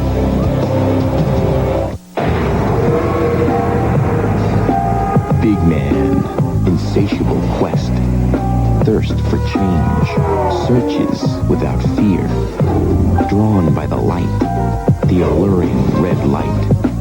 For big man always gets his beer. Mysteriously smooth, red light, big man's beer. Big man, where have you been all my life? Looking for beer? Earlier today, back on the beaches of Brittany, we talked about brief but memorable moments of glory. This man, Jackie Duran, the Frenchman, may have had all of his. The Michelin race summary? Well, stage 2 started with 188 riders. Duran rolled off in yellow, but the time bonus sprints proved very crucial. Laurent Jalabert, by placing 3rd in the first sprint and 1st in the second, made him the virtual leader of the Tour on the road. But positioning in the peloton continues to be important. Let's go back to Phil. This is Francois Simon, still wearing the polka dot jersey of the King of the Mountains, and will be by the end today on the same team as Jackie Durand. But the yellow jersey's off the team now, but at least the polka dot jersey will stay possibly for one more day, and who knows, he's going clear. There's the split. In fact, I think they're coming back. It looks very much to me as if it's starting to close up. You see the way the front part of the breakaway there has spread across the road. It means there has been a slowing down, and the fact that one man like Francois Simon is managing to ride across that gap on his own means they've slowed down considerably in front. Polti team having a go. Another Italian team on the attack. The Italians are dominating world cycling just at the moment. This is no exception. Dirk Boldinger, the German rider on the Italian team. And these constant attacks are going to create a ripple reaction which might well keep the big slice of the peloton off the back of the chase. Inside 10 kilometers to go now, and everybody wants to get clear. I think, in fact, that was the 5-kilometer banner, so we're a lot closer to the finish. And this is Boldinger, who's trying to go clear at the moment, but once they come into the town, they will have to negotiate quite a steep climb, which 1 or 2 riders may try and use as a launch pad to get themselves off to a lone victory. 4 kilometers for the main field. Paul, we should point out here that not in this group of 37 breaking away is the American team Motorola, Frankie Andreo, Lance Armstrong, and Andreo is only 5 seconds behind the leader. Now, tomorrow is the team time trial, so the pressure's really going to be on the guys in red, white, and blue. Color today's flag, blue, white, and red for the leader, Laurent Jalabert. Bernard Hinault, the 5 times winner of the Tour de France, has said that Laurent Jalabert shouldn't imagine himself to be a sprinter. He should look at himself as to be a real classic rider who could win the Tour de France. And, you know, Jalabert, well, if he finds himself in yellow, as he seems now certain to do tonight, he has got to respect the reputation of Bernard Hinault and consider whether he can in fact go for the victory in the Tour de France and not just for the green points jersey. Phil, very good point. Of course, Hinault, a 5-time winner. Miguel Indurain looking for his 5th consecutive. That would be a first. But this day belongs to Laurent Jalabert. His day in the sun, his day in yellow. We'll be back in a moment. Excitement building now as we approach the finish of Stage 2 in the Tour de France. 2 men out in front of the rest, including former world champion Maurizio van Driest. Yes, Biscibby has gone to the front. Well, I spoke to the Danish television earlier today, and I said, well, your riders haven't won much so far. They said, don't worry, we're going to win plenty of stages. Well, now Skibby has made the move, and they're inside 1.5 kilometres from the line with Van Driest. This is going to foil the sprinters, I think. They may well have just moved at the right time. They're working very well together. There's no animosity. They realise that they can't look at each other and wait and try and cheat one out to the other. They're giving everything they've got, but right behind, the main field is boring down upon them. I think they've got about 50 metres lead at the moment. That may well just be enough, because just at the top there, you can see there is the Flamme Rouge, the red kite. They've got 1 kilometre to go, so it may well be that they've gone just a little bit too early, because this is a long, hard climb. And in fact, this looks like Andre Schmeel, the Lotto rider, who's come back in there. Schmeel, the Lotto boys, we saw the Lotto team warming up the chase, and they got nothing out of it yesterday, but now Schmeel has come, and this time Andre Schmeel has gone through. He led the World Cup last year. He was a brilliant winner last year at Paris-Roubaix, and he's just taken them on the fly. He's going into the last 700 or 800 metres now, and the reaction coming from Andre for Jalabert, because the first 3 riders will receive bonuses of 20, 12 and 8, and Jalabert is trying to conserve his new lead in the Tour de France. Schmeel is trying just to conserve a few yards in the Tour de France as he comes up on the right of our picture, and the sprint with Fedegati is right behind him now. Martinello is coming through. Cipollini is in there as well, and so is Abdou Jabrov. They've got him on the line. They've got him on the line. Martinelli, Cipollini, Abdou Jabrov. That's the order he comes to the line. Fedegati also. But Cipollini is coming clear now, and Cipollini is going to get it. Fedegati is taking him on board now as comes the green jersey 2 of Baldato. Now Abdou Jabrov. Cipollini gets it. Cipollini gets it on the line. Well, Cipollini's pace led the peloton across the line about half hour ahead of schedule. Lombardi second, Abdou Jabrov third, Indurain and Rominger side by side, as a matter of fact, in 22nd and 23rd. Laurent Jalabert, great sprinter, great all-around rider now. Yes, he can claim that by today's performance. Frankie Andreu now must become a leader to help himself and his team. If we do a good team time trial, yeah, I do have a chance. I tried some of those sprints yesterday and tried doing something today, but I'm not that fast with Abdou and Cipollini and those guys. And so Jalabert's in the yellow jersey. I don't think it's going to be a hard team to beat, but this is, well, for me, it's definitely my last chance. So all or nothing tomorrow. Exactly 1 year after disaster, Laurent Jalabert really kicked it in today, 5 seconds ahead of second place. Frankie Andreu drops from 5th to 10th. Rominger and Indurain pretty close at 11th and 15th. Leader of the 1995 Tour de France is Laurent Jalabert. The world's greatest cycling event has now traveled 296 miles with 1,963 still left to go.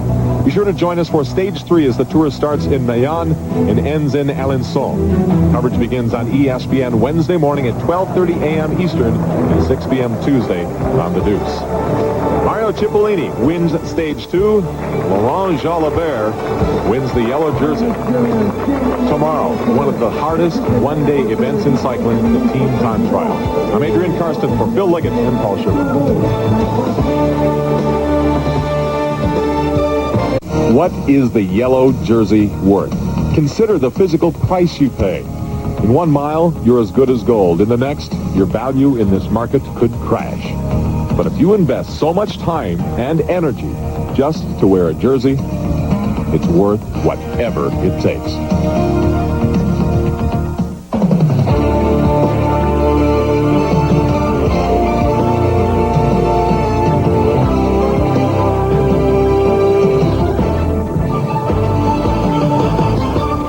Riders won't have much time to take a look at the scenery in Stage 5. It's a long haul, and the favorites have their orders. Stay out in front, stay out of trouble. Hello, everyone. With Phil Liggett, I'm Adrian Karsten, welcoming you to ESPN's exclusive coverage of the 1995 Tour de France presented by Michelin. Now, Phil, what was it that we suggested back at the start line of Stage 2? Expect the unexpected. Here we are today, less than a week into the tour, and Yvan Gotti, a man who has never won a race in his professional career, is wearing the yellow jersey. Basically because Laurent Jalabert, for the second year in a row, was flat on his back yesterday after another disastrous crash. It's unforgiving, it's unpredictable, it's professional cycling. And Adrian, it's the Tour de France. This is a very cruel event, and in these opening 5 days, Laurent Jalabert has again found every emotion. You know, we said yesterday before the start that he would increase his overall lead, and until that last 2 miles of yesterday, he had done just that. He picked up a couple of seconds on the time bonus sprints. He was in fact leading the Tour de France by 10 seconds, and the day was almost done. Then he crashed, and he finished up 50 seconds behind the new race leader. But you know, Laurent Jalabert is a pretender anyway to this year's Tour de France. He never anticipated winning it. The Spanish Once team, Jalabert's team, they've got their hopes pinned on Alex Zula. Now, Zula is up to 4th place overall. So they may have lost the war, but they haven't lost the race yet. Phil, a lot of these riders already fatigued. 160 miles today, so almost anything it's possible. It could be dangerous, as we saw in Stage 4. Before racing begins, proper introductions, please. Miguel Indurain, meet Mr. Laurent Jalabert. Indurain likes the look of that jersey. After things got rolling, Yvan Ledanois of Team Gone broke away 11 miles into Stage 4. About 45 miles later, Castorama's Bruno Thibault and Kelman's Francisco Cabello attacked and finally drew back in Ledanois. Those three led all the way to the brand new Normandy Bridge, where a $6,000 bonus was on the line. And there is Thibault. Thibault is now going for the money, and Cabello, and the way Thibault, he's got it. He's over the line. There it was, £4,000 for Thibault. He's delighted with that. Then Team Mercatoni Uno trying to put their main man up front, Mario Cipollini. They're setting the pace at the front of the peloton. Lance Armstrong making a move of his own. He finally won the last climb of this stage. 2.5 miles to go to the finish. Disaster at the front of the peloton. They realise that Mario Cipollini has got a chance to win this stage, and it looks today as if he will go. And there's somebody gone down in the corner. Oh my goodness me, that was the roundabout we were warned about, and they've gone straight on into the barriers. The majority of the riders on the right of the road, and that is a terrible crash. And I have a feeling, Phil, there it may well be the yellow jersey went down there. Laurent Jalabert was the yellow jersey on the right-hand side. He's outside the 1 kilometre sign, so it may well be he's going to lose it today. This is terrible. Laurent Jalabert has gone down, so too has Wilfred Nellison. How ironic. Both of the riders who crashed Armentières a year ago are down again. Jalabert is away. There's one rider there injured quite seriously, I think. He's staying on the ground, but Jalabert will lose time and almost certainly the race lead. The rules are quite specific. If you are inside the final kilometre, you do not lose time, but he wasn't. He was 2.5 kilometres from the finish. Jalabert can only afford to lose 10 seconds here, and he is out of the yellow jersey. What a shame. But Jalabert knows that racing in this tour does not stop. He gets back up and in the saddle. Now, the sprint to the finish. Jan Ries, who has a real chance of being the race leader now. Gay-Wiz is 3rd or 4th in the line here. And look at this now as the Mercatoni Uno rider swings off. But in fact, it looks as though Cipollini is boxed in. He's trying to get through now. Cipollini coming through with that blue helmet on, but he's going to have to fight to get through now. He's waiting and waiting. Now he's coming. Cipollini is going to take his second win. Mario Cipollini hits the line first and takes it quite convincingly. The rider who will take second place there was just behind him was Eric Zabel of Telecom, and Abdu Jafarov stole the 3rd place on the line. That was the order over the line, but the story today, that's about Laurent Jalabert. Here he comes now. He will have lost his lead in the Tour de France today because of that crash which occurred about 2.5 kilometres from the line. It could have been a lot worse. About 50 seconds behind, Laurent Jalabert in yellow crosses the finish line. Mario Cipollini, we've talked about what an all-around biker he has become. Great sprinter on this day during Stage 4. He won the stage and the green jersey as the best sprinter, but Yvan Gotti looks rather stunned, a little bit uncomfortable for the first time in yellow. Laurent Jalabert looking a little bit stunned himself, but getting a lot of support from the rest of the peloton. Very courageous effort, and he experienced what happened to his machinery. We caught up with Lance Armstrong, another rider who was successful enough to avoid the crash, summed up the events in one word. Dangerous. Finish, it was a big crash.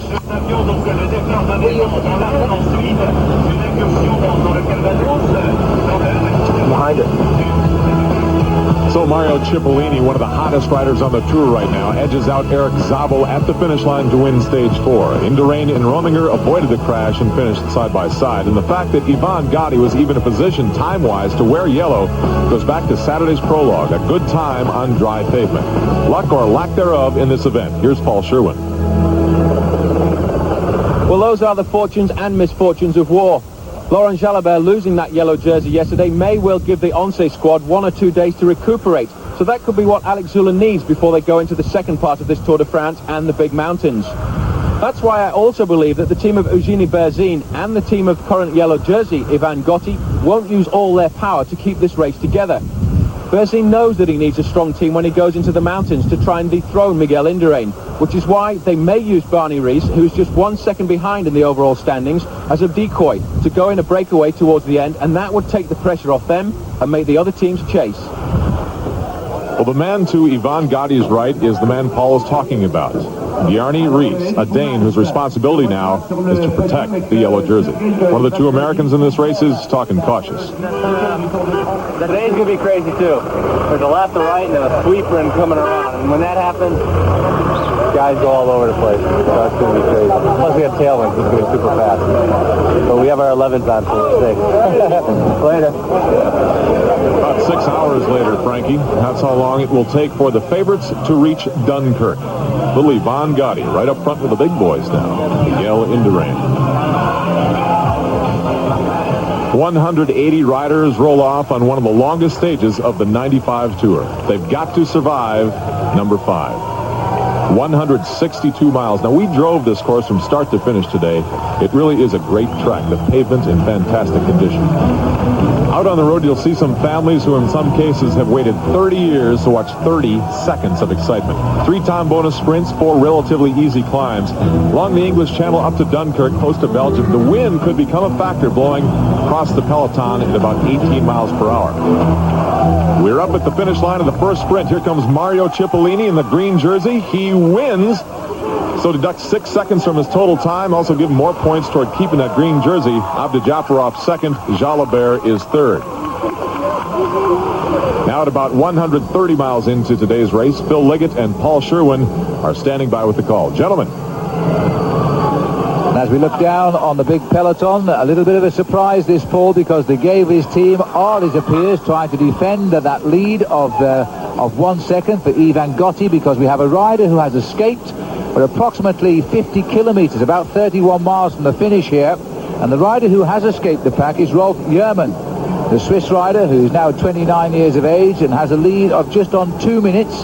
But he needs another 4 minutes and 40 seconds to take that jersey away from Gotti. So I'm wondering why the Gavies team are actually doing so much work here.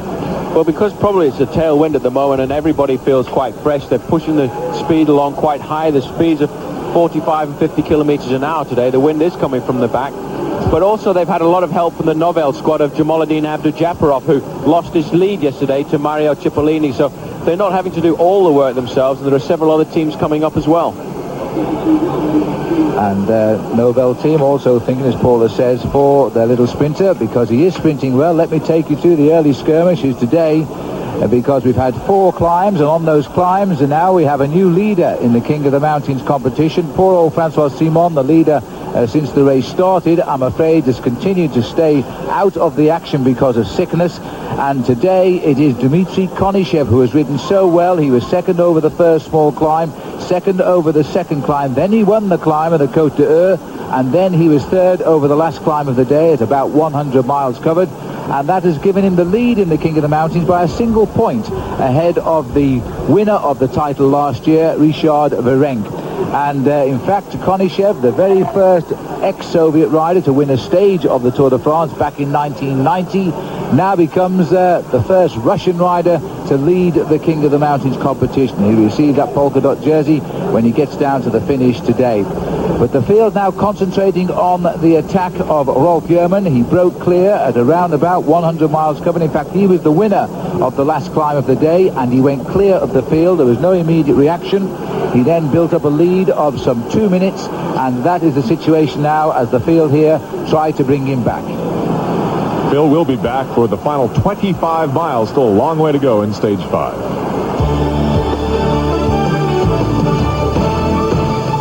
ESPN's coverage of the 1995 Tour de France is presented by Michelin, because so much is riding on your tires.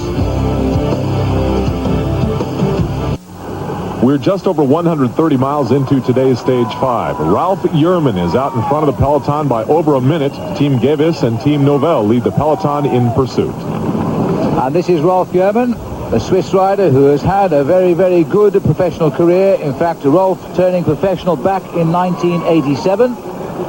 And in that first year as a pro, he scored a win in the Tour of Romandy, a stage victory in a race in Switzerland. So that gave him a name in his own country. And this year, he has won the Tour of Luxembourg, which is a small warm-up race, often used by the Motorola team as well, Paul, before they come down to the Tour de France. So he has good form. And this is a good gamble. It is definitely a good gamble. I think it's got a lot to do with the fact that they lost their sprinter Fabio Baldato this morning, so the MG boys would like to increase the morale in the squad just by launching Yerman into the attack. He does have extremely good form at the moment because he actually finished second on 2 stages of the Tour of Switzerland, which is the big stage race that most riders use as their final preparation for the Tour de France. And he's the kind of man who can stay in front for a long time. But there are the teams of the sprinters, I feel, don't want this stage to escape them, because very often we've seen the Novell squad of Jamaluddin Abdou-Japarov at the front, and as we get nearer to the finish, we'll see the Mercatone Uno boys of Mario Cipollini, who may be looking for his 3rd win in this year's Tour de France. Well, Paul briefly mentioned there the abandonment today of Fabio Baldato, the rider who won the first road race stage of this race, into Lannion. And that is a really sad exit to the Tour de France for him, and indeed for us. The most exciting rider, Baldato.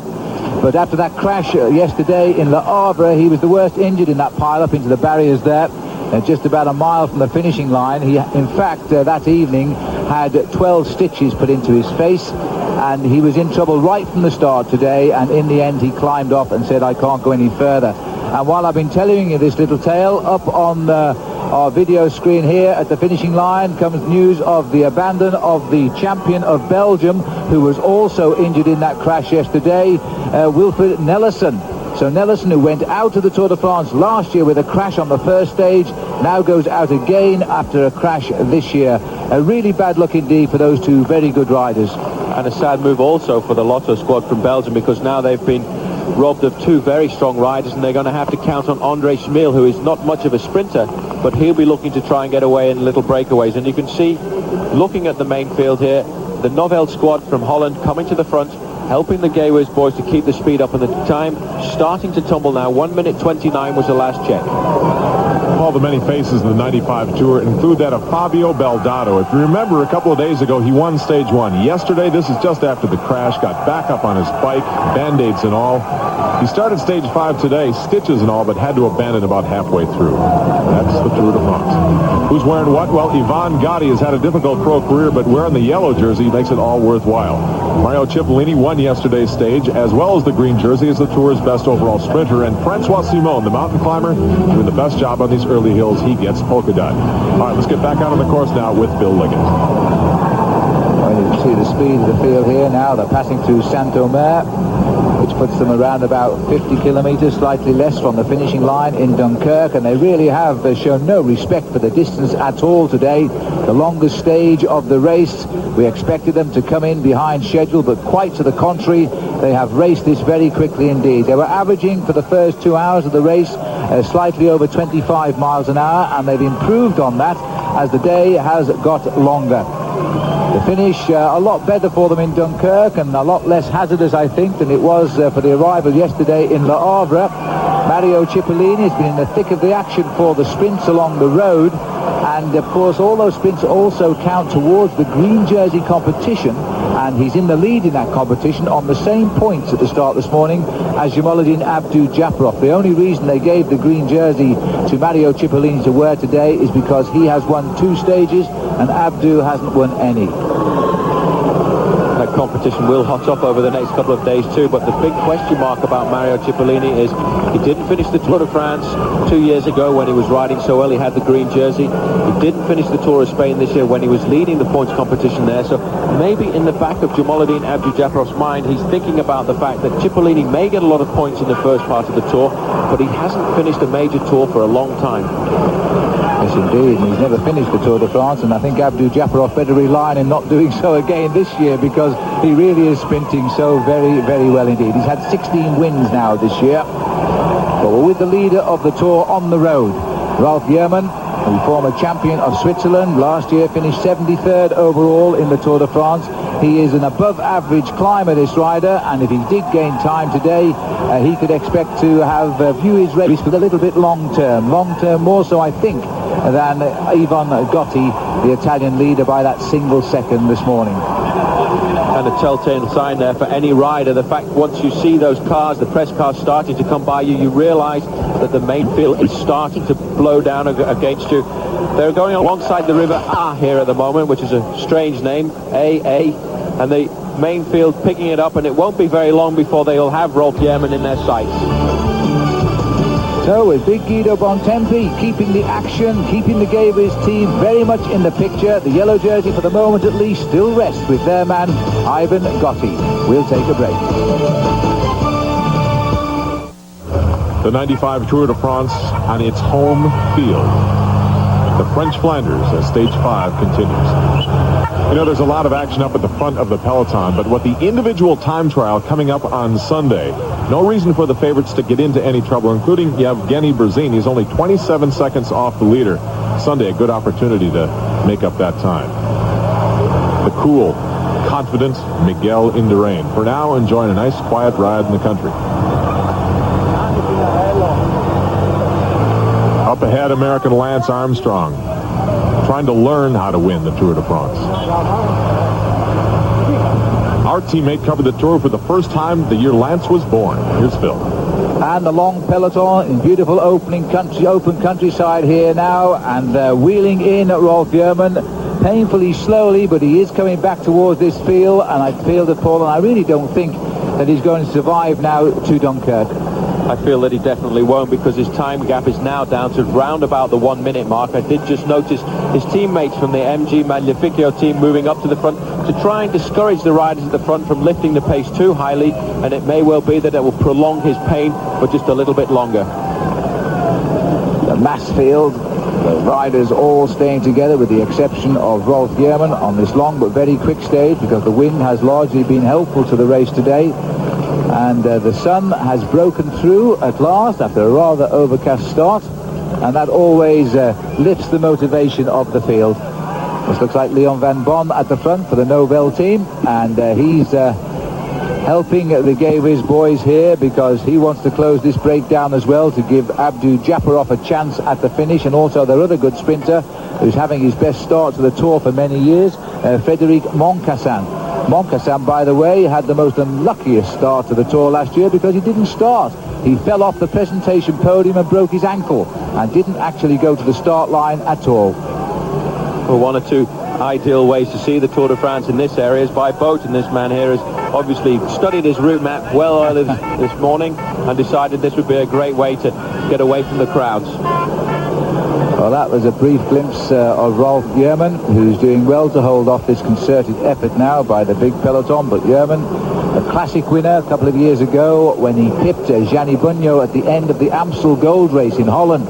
And really, it should have gone to Bugno, the better finisher, but he made a complete mess of the sprint on that occasion, and Rolf Yearman took full advantage of it, and he got himself a classic victory. Bugno in the race this year as the Italian champion, as indeed I think he was when he lost the Amstel Gold.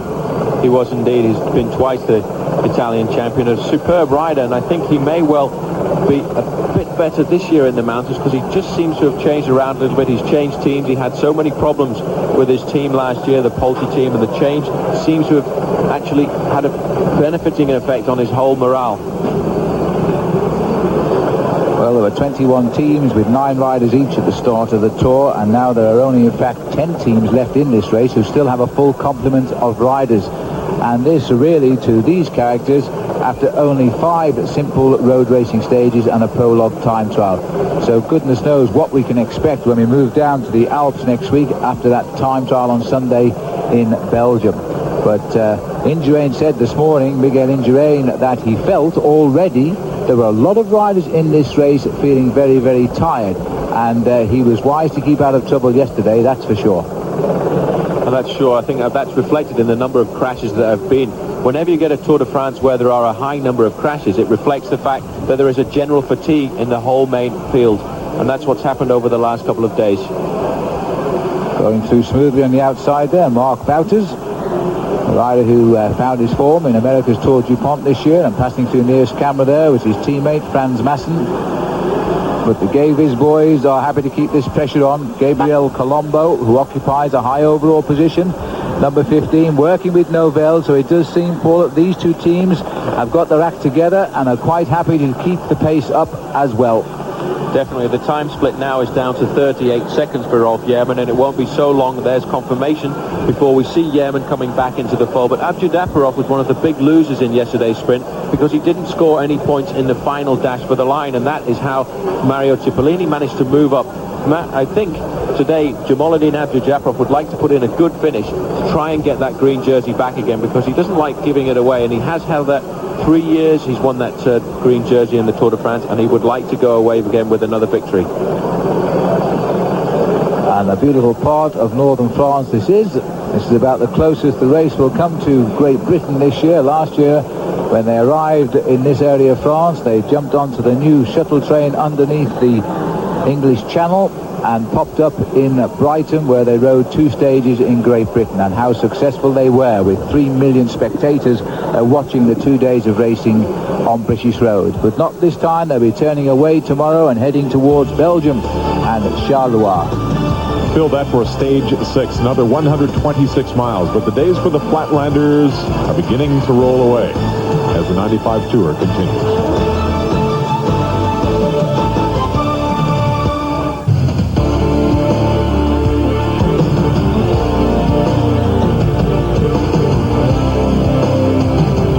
Rolling through the French Flanders in stage 5. Swiss rider Ralph Yerman is still out front, but the peloton is closing quickly now as we close in on the final 20 miles. Let's go back on the course with Phil. Well, the bunch were together for that second sprint, but very shortly afterwards, the last climb of the day, only a small 4th category climb. That proved to be the springboard for Rolf Yerman of Switzerland to go clear on the Côte de Ubi. After 161 kilometers, he went ahead. Now, Yerman, lying 128th in this race, almost 7 minutes behind, actually picked up a time gain of over 2 minutes. But as we watch these pictures now, the big field is closing in rapidly. The last time check we had was just 25 seconds. I think we're going to see the lone figure of Rolf Yerman being reeled in now, not just by the Gavies team, but also by the Novell team. Both riders, both teams have different reasons for bringing back Yerman. For Rolf Yerman's lead at the moment is a mere 200 meters, having had at one time nearly 2 minutes lead over the main field. And I do feel that the Novell squad from Jamaluddin Abdul-Jabbar have been doing a lot of work, because Abdu has been very close to winning the stages so far. He lost out yesterday because of that crash, and I think what he would like to do is get the whole field together to Dunkirk to try and get some points back and get the green jersey for the most regular rider back off Mario Cipollini. This here is Rolf Yerman about to end his day at the front. So it's been a good try by Rolf Yerman, but winner of the Tour of Luxembourg this year. He's not going to win this stage of the Tour de France today, because he has had to surrender to the chase, and you can even, and an attack by Motorola immediately. Looks like Steve Bauer's gone. Bauer has ripped away. Now that's a good tactic. Wait until the race have chased down a man who's away, and when they think that's it, lads, we can have a rest, then launch an attack. And Bauer's done just that. Superb move. It was taken directly out of the handbook. The counter-attack, as soon as somebody gets caught, then you should just go straight over the top. An excellent move by Bauer, and this looks like Nicola Loda from the MG squad from Italy, who's got onto Bauer's wheel, and that would be good. He's a teammate of Rolf Yerman, who's been in the front for so long. But behind, what they will do now is start to organize themselves and chase these riders down slowly. Well, how quick has that changed now, as Steve Bauer's put in an attack here, and Loda has taken his wheel. Bill, an opportunity now to continue our team profiles. Today, Team Novell. Their objective is to carry Jamaluddin Abdul-Jabbarov to the conquest of his 4th green sprinter's jersey. Supporting him, a group of very fast flatland riders, as well as 2 good climbers to take Abdu through the mountains. The team is directed by a former great rider from the 70s, Jan Ross, respected as a master tactician. Novell, their namesake, is an American computer software company. Now you can see the light blue jerseys of the Mercatoni team of Mario Cipollini coming to the front. The Polti riders there too. Nobody wants a breakaway today. It seems as if everybody wants to get to Dunkirk as quickly as possible and let the sprinters have another day. So we now have 3 teams contributing to the pace now. Mercatoni Uno, the team of the big sprinter, Cipollini. Then we have Novell for their sprinters, Abdul-Jabbarov and Moncassin. And Gavies are there purely because it's their duty. On their team is the yellow jersey of Gotti. And we can see now those 3 teams well represented. Mercatoni Uno are the riders in the yellow crash helmets. And the gap is 24 seconds, so it is edging forward a little bit. Mostly because of the power here of Steve Bauer, a former yellow jersey of the Tour de France and a 4th place finisher overall too in Paris. And the other rider, Nicolas Loda, riding his first Tour de France and doesn't seem too happy. And Bauer, in fact, is very unhappy because he's clearly said 1 or 2, I would think, selected Italian words there, Paul, to ask him to come past. Phil, at the front of the peloton, racers pushing the pace, especially Team Gavis, trying to keep their rider, that man in yellow, Ivan Gotti, right where he belongs. Later on tonight, ESPN's Thunder, the Skoll-Usac National Midget Race from Winchester Speedway in Winchester, Indiana. You'll see defending champion Tony Stewart driving his car. That's tonight at 7:30 Eastern, live on ESPN. More of the Tour de France in just a moment. Adrian, Karsten, Phil Liggett, and Paul Sherwen keeping our eye above Stage 5 of the 95 Tour. Back out on the course. And the Gavies boys are having another little rehearsal here for their team time trial racing because they're all doing their share of the work. Ivan Gotti in yellow by a single second from his teammate Bjarne Riis off to the right there. He's ridden a very, very good stage indeed. Ridden it like a champion. He's ridden always near the front. We mustn't underestimate this young rider. Yes, it's true. We don't speak of him at all over the years gone by because he's never won a professional bicycle race. But he has been a very consistent rider, especially in multi-day races. He has had some great results in big-time stage races, finishing quite frequently in the top 20. So don't underestimate this young man. When he has a strong team like Gavies behind him, then of course he can rise to the occasion and he could lead this tour for a while. He could do, especially with a team like Gavies around him, and he is a reputed climber. He has ridden well in the mountain stages of the Tour of Italy in the past and also in the Tour of Switzerland. As an amateur in 1990, he actually finished 2nd overall in the amateur version of the Tour of Italy, so he is a good stage race rider. He may well even hold on to this jersey until we go through to the time trial on Sunday. But one man who might take it off him is his own teammate, Bjarne Riis, who is just 1 second down in the overall standings. And Bjarne Riis is a clever rider, and he'll look for a small breakaway towards the end, not to steal the jersey off his teammates, but just to assure it and make sure it stays within the Gavies camp. Paul, will you keep your eye on Steve Bauer and Nicola Loda and their 20-second lead on the peloton? We've got a moment to take a closer look at Bjarne Riis of Denmark, part of Team Gavis. Riis, 31 years old, 6th time in the Tour de France. He's known as a prototypical tour rider for his strength and consistency. He climbs, sprints, time trials very well. 5th place overall in 93, a stage winner in 94 in Albi, France. Bjarne Riis, today's Coca-Cola Racer profile. Phil Liggett's got a new friend. And there's our friend, the Devil, who always stands inside the last 20 kilometers. And a little bit of a reaction the other day from the riders caused a crash, actually. One of the riders hit a reservation looking across at the Devil, and that was Chiterio, who was left sitting in the road.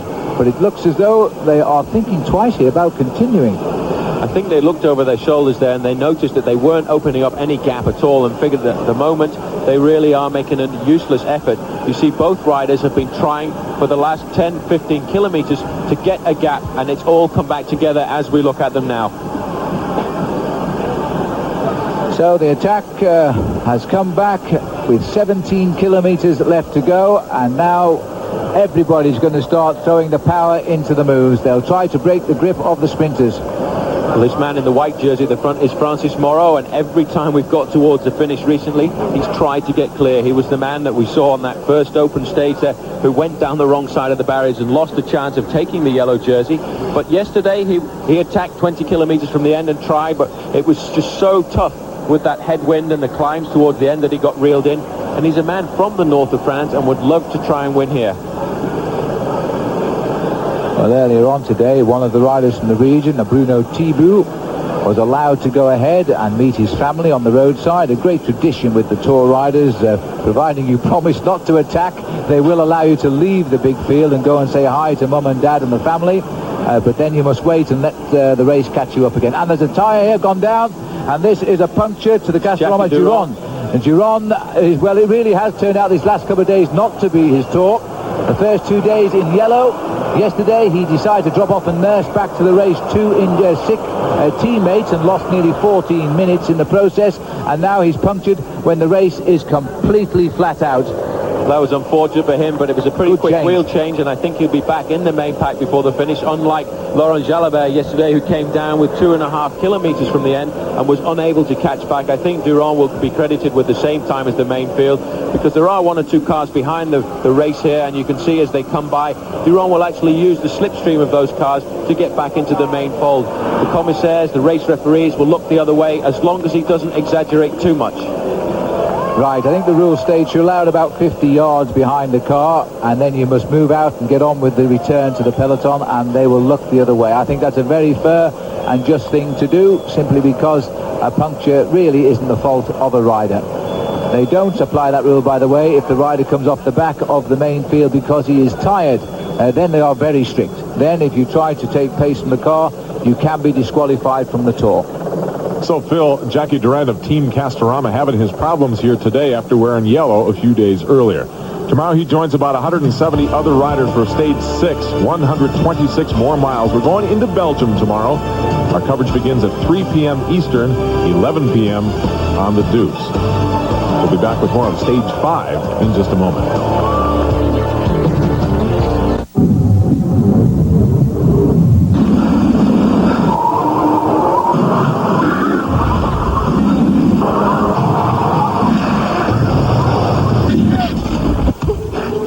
89% of top athletes polled prefer more carbos.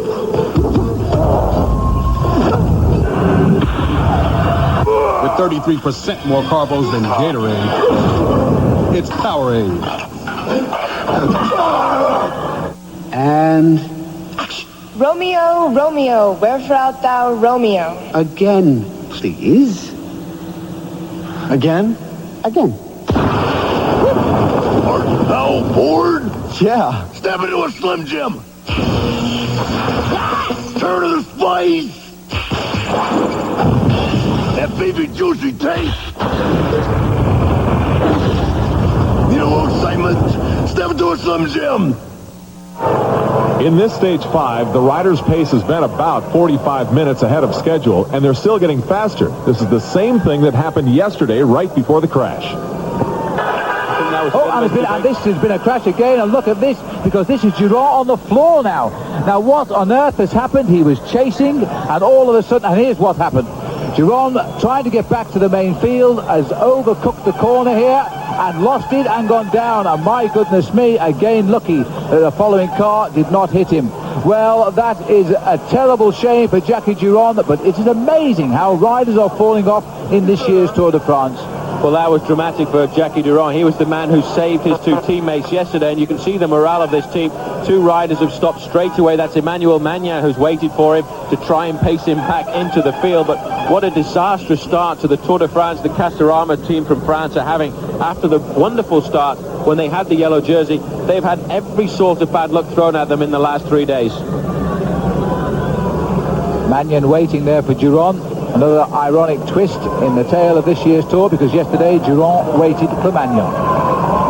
If In fact, there was Jelle Nydam who got away there. It looks like Johan Bruneel, the man from Belgium on the Once squad, and Eugenie Berzin, and that is extremely dangerous. I can imagine there's going to be an awful lot of alarm bells in the main field at the moment, because Berzin is pretending to do the work of his teammate, the policeman, and he may well walk away and get a few more seconds on the rest of the group here.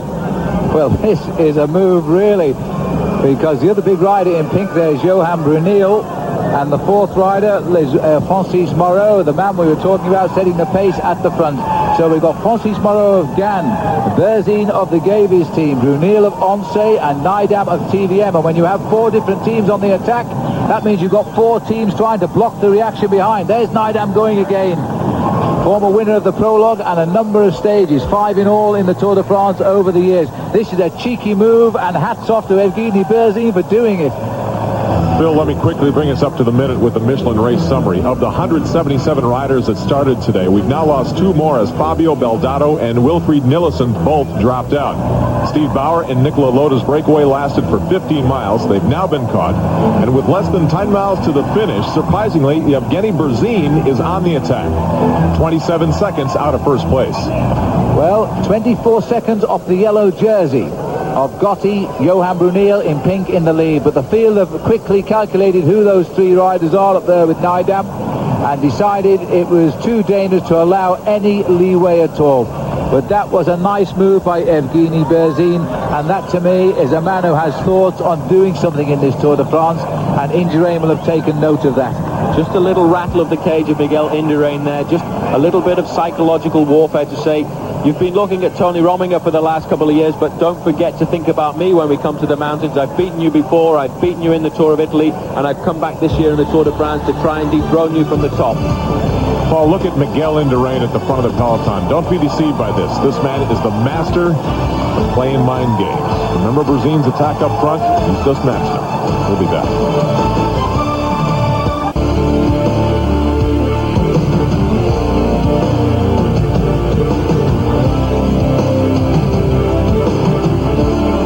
Well, as always in professional racing, the closer the riders get to the finish, the faster they go. They're picking up what is already an unbelievable pace. What a superb finish for the sprinters again, because it's a very long straight road, but they will have to really judge it correctly because the wind is starting to come off the sea, and it could well be that we'll see these riders sprinting down the left-hand side of the road, and that is again when we could get an awful accident.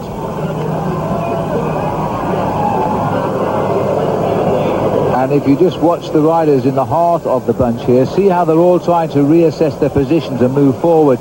Anytime the pace eases just a little bit, they scamper up the front to try and resituate themselves, because once the race changes direction, very often they're swept away to the back.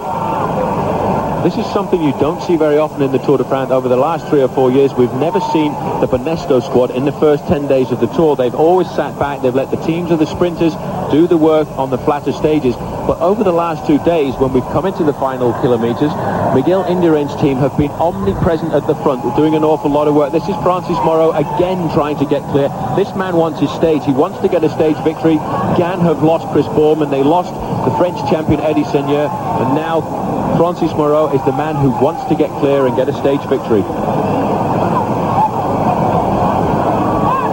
And again, those big long legs of Francis Moreau, world champion pursuiter, and it looks as though he's got one of the poultry riders behind. I think he's Brass. Oh, and there's been another pile-up at the back. Now, what is going on? This is another touch of wheels again at the rear of the field. And one of the men in that crash is Armand de las Cuevas, the number 1 favourite from the Castorama squad, the slightly balding rider just in front of this man here, and he was going to have an awful hard time. He's being pushed by his teammate at the moment. He's got to get back in and not lose any time.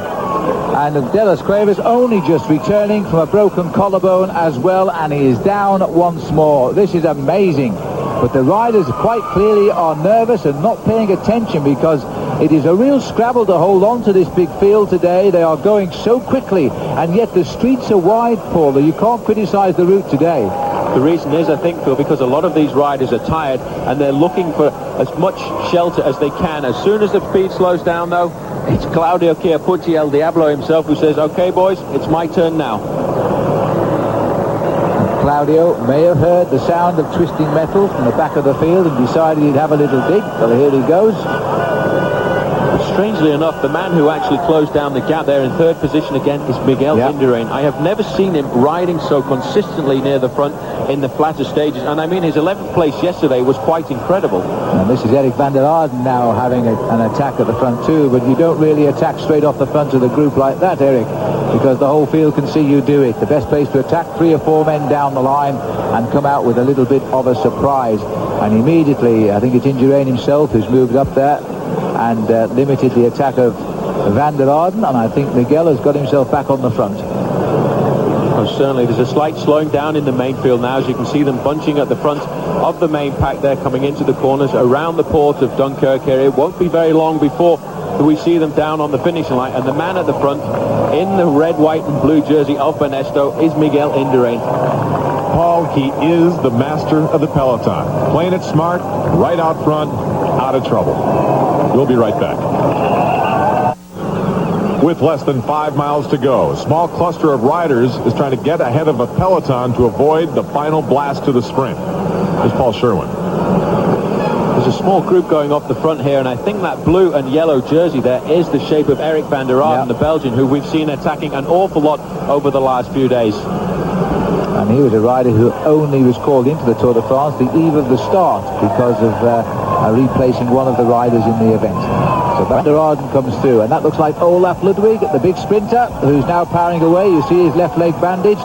Max Chiandri, one of the 2 British riders in the race. And this is now a very, very interesting move indeed, because I think Giovanni Fidanza splashed through the camera there from the Polti team, who's a very good sprinter. But Chiandri should handle him in the sprint, shouldn't he, Paul?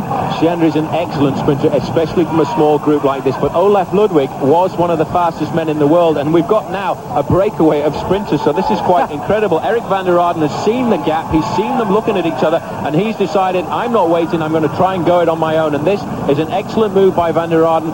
Chiandri didn't want to work there because he was with Ludwig, and van der Arden may well get the gap. Well, my goodness me, van der Arden has flown away. Now they're going to have to reorganize themselves very, very quickly here as van der Arden goes towards the finish with 4 kilometers to go. This is his big effort now, and the field are having to chase him down.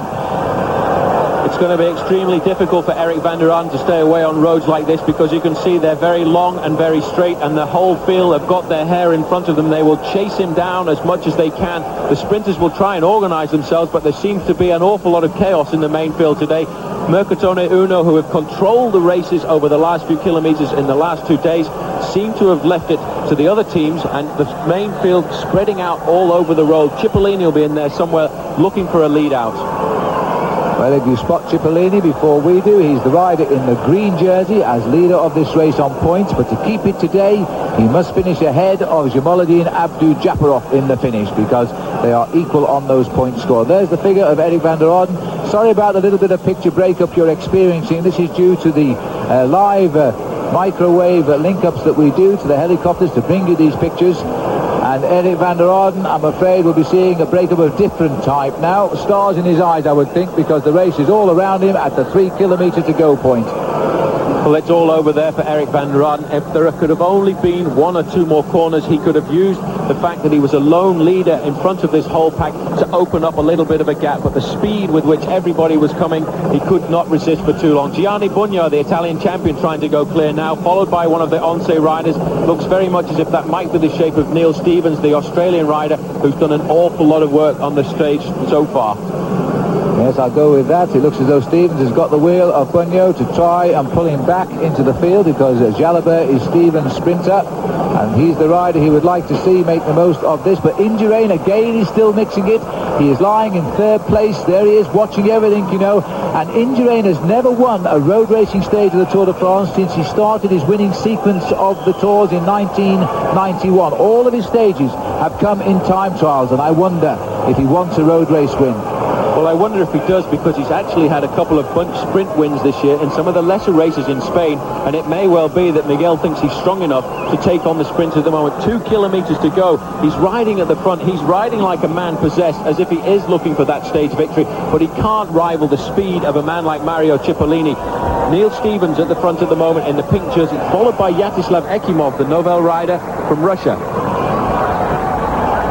Little Neil keeping the pace as high as possible, so we must watch out for the arrival soon of Laurent Jalabert, because that's why Neil Stevens is doing all of this, the brilliant Australian champion who won the title for only the second time in his career down in Melbourne, Australia in January this year.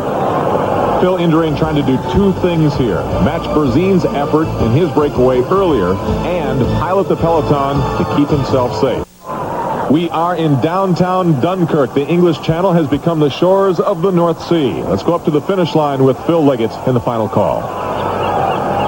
Well, Cipollini is on the left side of our picture as we look at the riders, but they're giving him a rough ride in the heart of the pack at the moment as they come for 1 kilometre to go now. And again, the riders are trying to break up this pack, but it's all over now. The sprinters are going to have the day. There's Cipollini. He always waits. He times his finish to perfection. He's about 4th or 5th down the line now. And Cipollini's going to have to read this one to perfection again. It is a pure sprinter's finish. Very, very straight indeed. And Giovanni Lombardi is also going to try and get in on the act now as he comes up towards the front. He's being led out too. Mercatoni Unu have the lead-out man for Cipollini. Cipollini lies in 4th place. He follows his lead-out rider across the road. He isolates the other two on the left who sit up now. The sprint has begun here. Johan Museo is leading out for the line. Cipollini still sits there waiting. And Zabel is on his back wheel too. Eric Zabel is going to take him on. Moncassin is coming as well. So this is going to be a great sprint now. Abdu Japarov is now challenging Cipollini. Winner will take the green jersey as it comes to the line. I think it's Blythe who's coming too. In the TBM colours, the Blythe gets it. There's a turn up for the bucket. He doesn't believe it. He's gone past our comedy position. His face is a picture. He doesn't believe he's just won a stage of the Tour de France. What a great victory. And Cipollini, the first word you'll say, Paul, who on earth was that? Who on earth was that, Phil? That was Jeroen Blythe, 23 years old, a Tour de France rookie. Most other pros think he could become one of the fastest sprinters in the world. Because the peloton finished together, Andrea holds on to 10th position, but look at Lance Armstrong, 162nd. He lost a lot of time. Phil, after 162 miles, how about another look at the finish? And here is the sprint finish. It seemed as though Abdu Japarov was going to get one over on Mario Cipollini, but then watch the left. As Blythe of TVM, this newcomer to racing as a professional, really did turn on the finish in style. They scrabbled for his wheel, both Moncassin and Abdu Japarov, while on the right of our picture was Mario Cipollini in green and Zabel off to the right. It was a clear win for the young man from Holland, and that is a feather in his hat. Phil, how about we put ourselves right on the finish line? Clearly winning, Jeroen Blythe from Holland. Overall, Yvonne Gotti hangs on to the yellow jersey as the overall leader of the Tour de France. Bjarne Riis only 1 second back, and Miguel Indurain sitting easily in 10th place. Andrea in 22nd, Armstrong dropped way back. Lance Armstrong had a pretty tough day today. Had some high hopes coming in because he won the last mountain climb in yesterday's stage, but look at the left elbow. Left bloody. His mechanic had a few words with us. I think he hit it pretty hard. He had a lot of abrasion on him. It wasn't an easy crash. We'll see how he recovers. Team Motorola more red than white and blue. This is Sean Yates. He went down today too, with no one but himself to blame. Yeah, it's very nervous, very fast. I mean, mine was a stupid crash. Lance was in a big crash, and we were waiting for him, and I was just looking around, and I touched the guy really in front, and I lost balance and came down, so it was really stupid. It was my fault totally.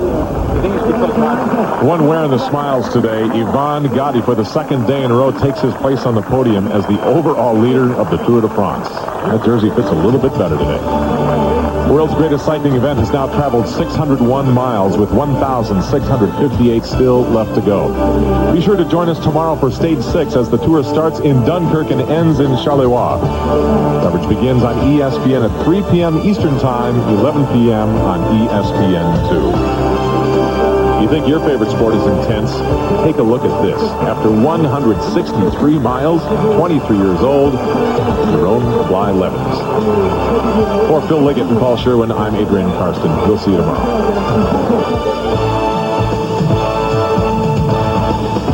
ESPN's coverage of the 1995 Tour de France has been presented by Michelin, because so much is riding on your tires.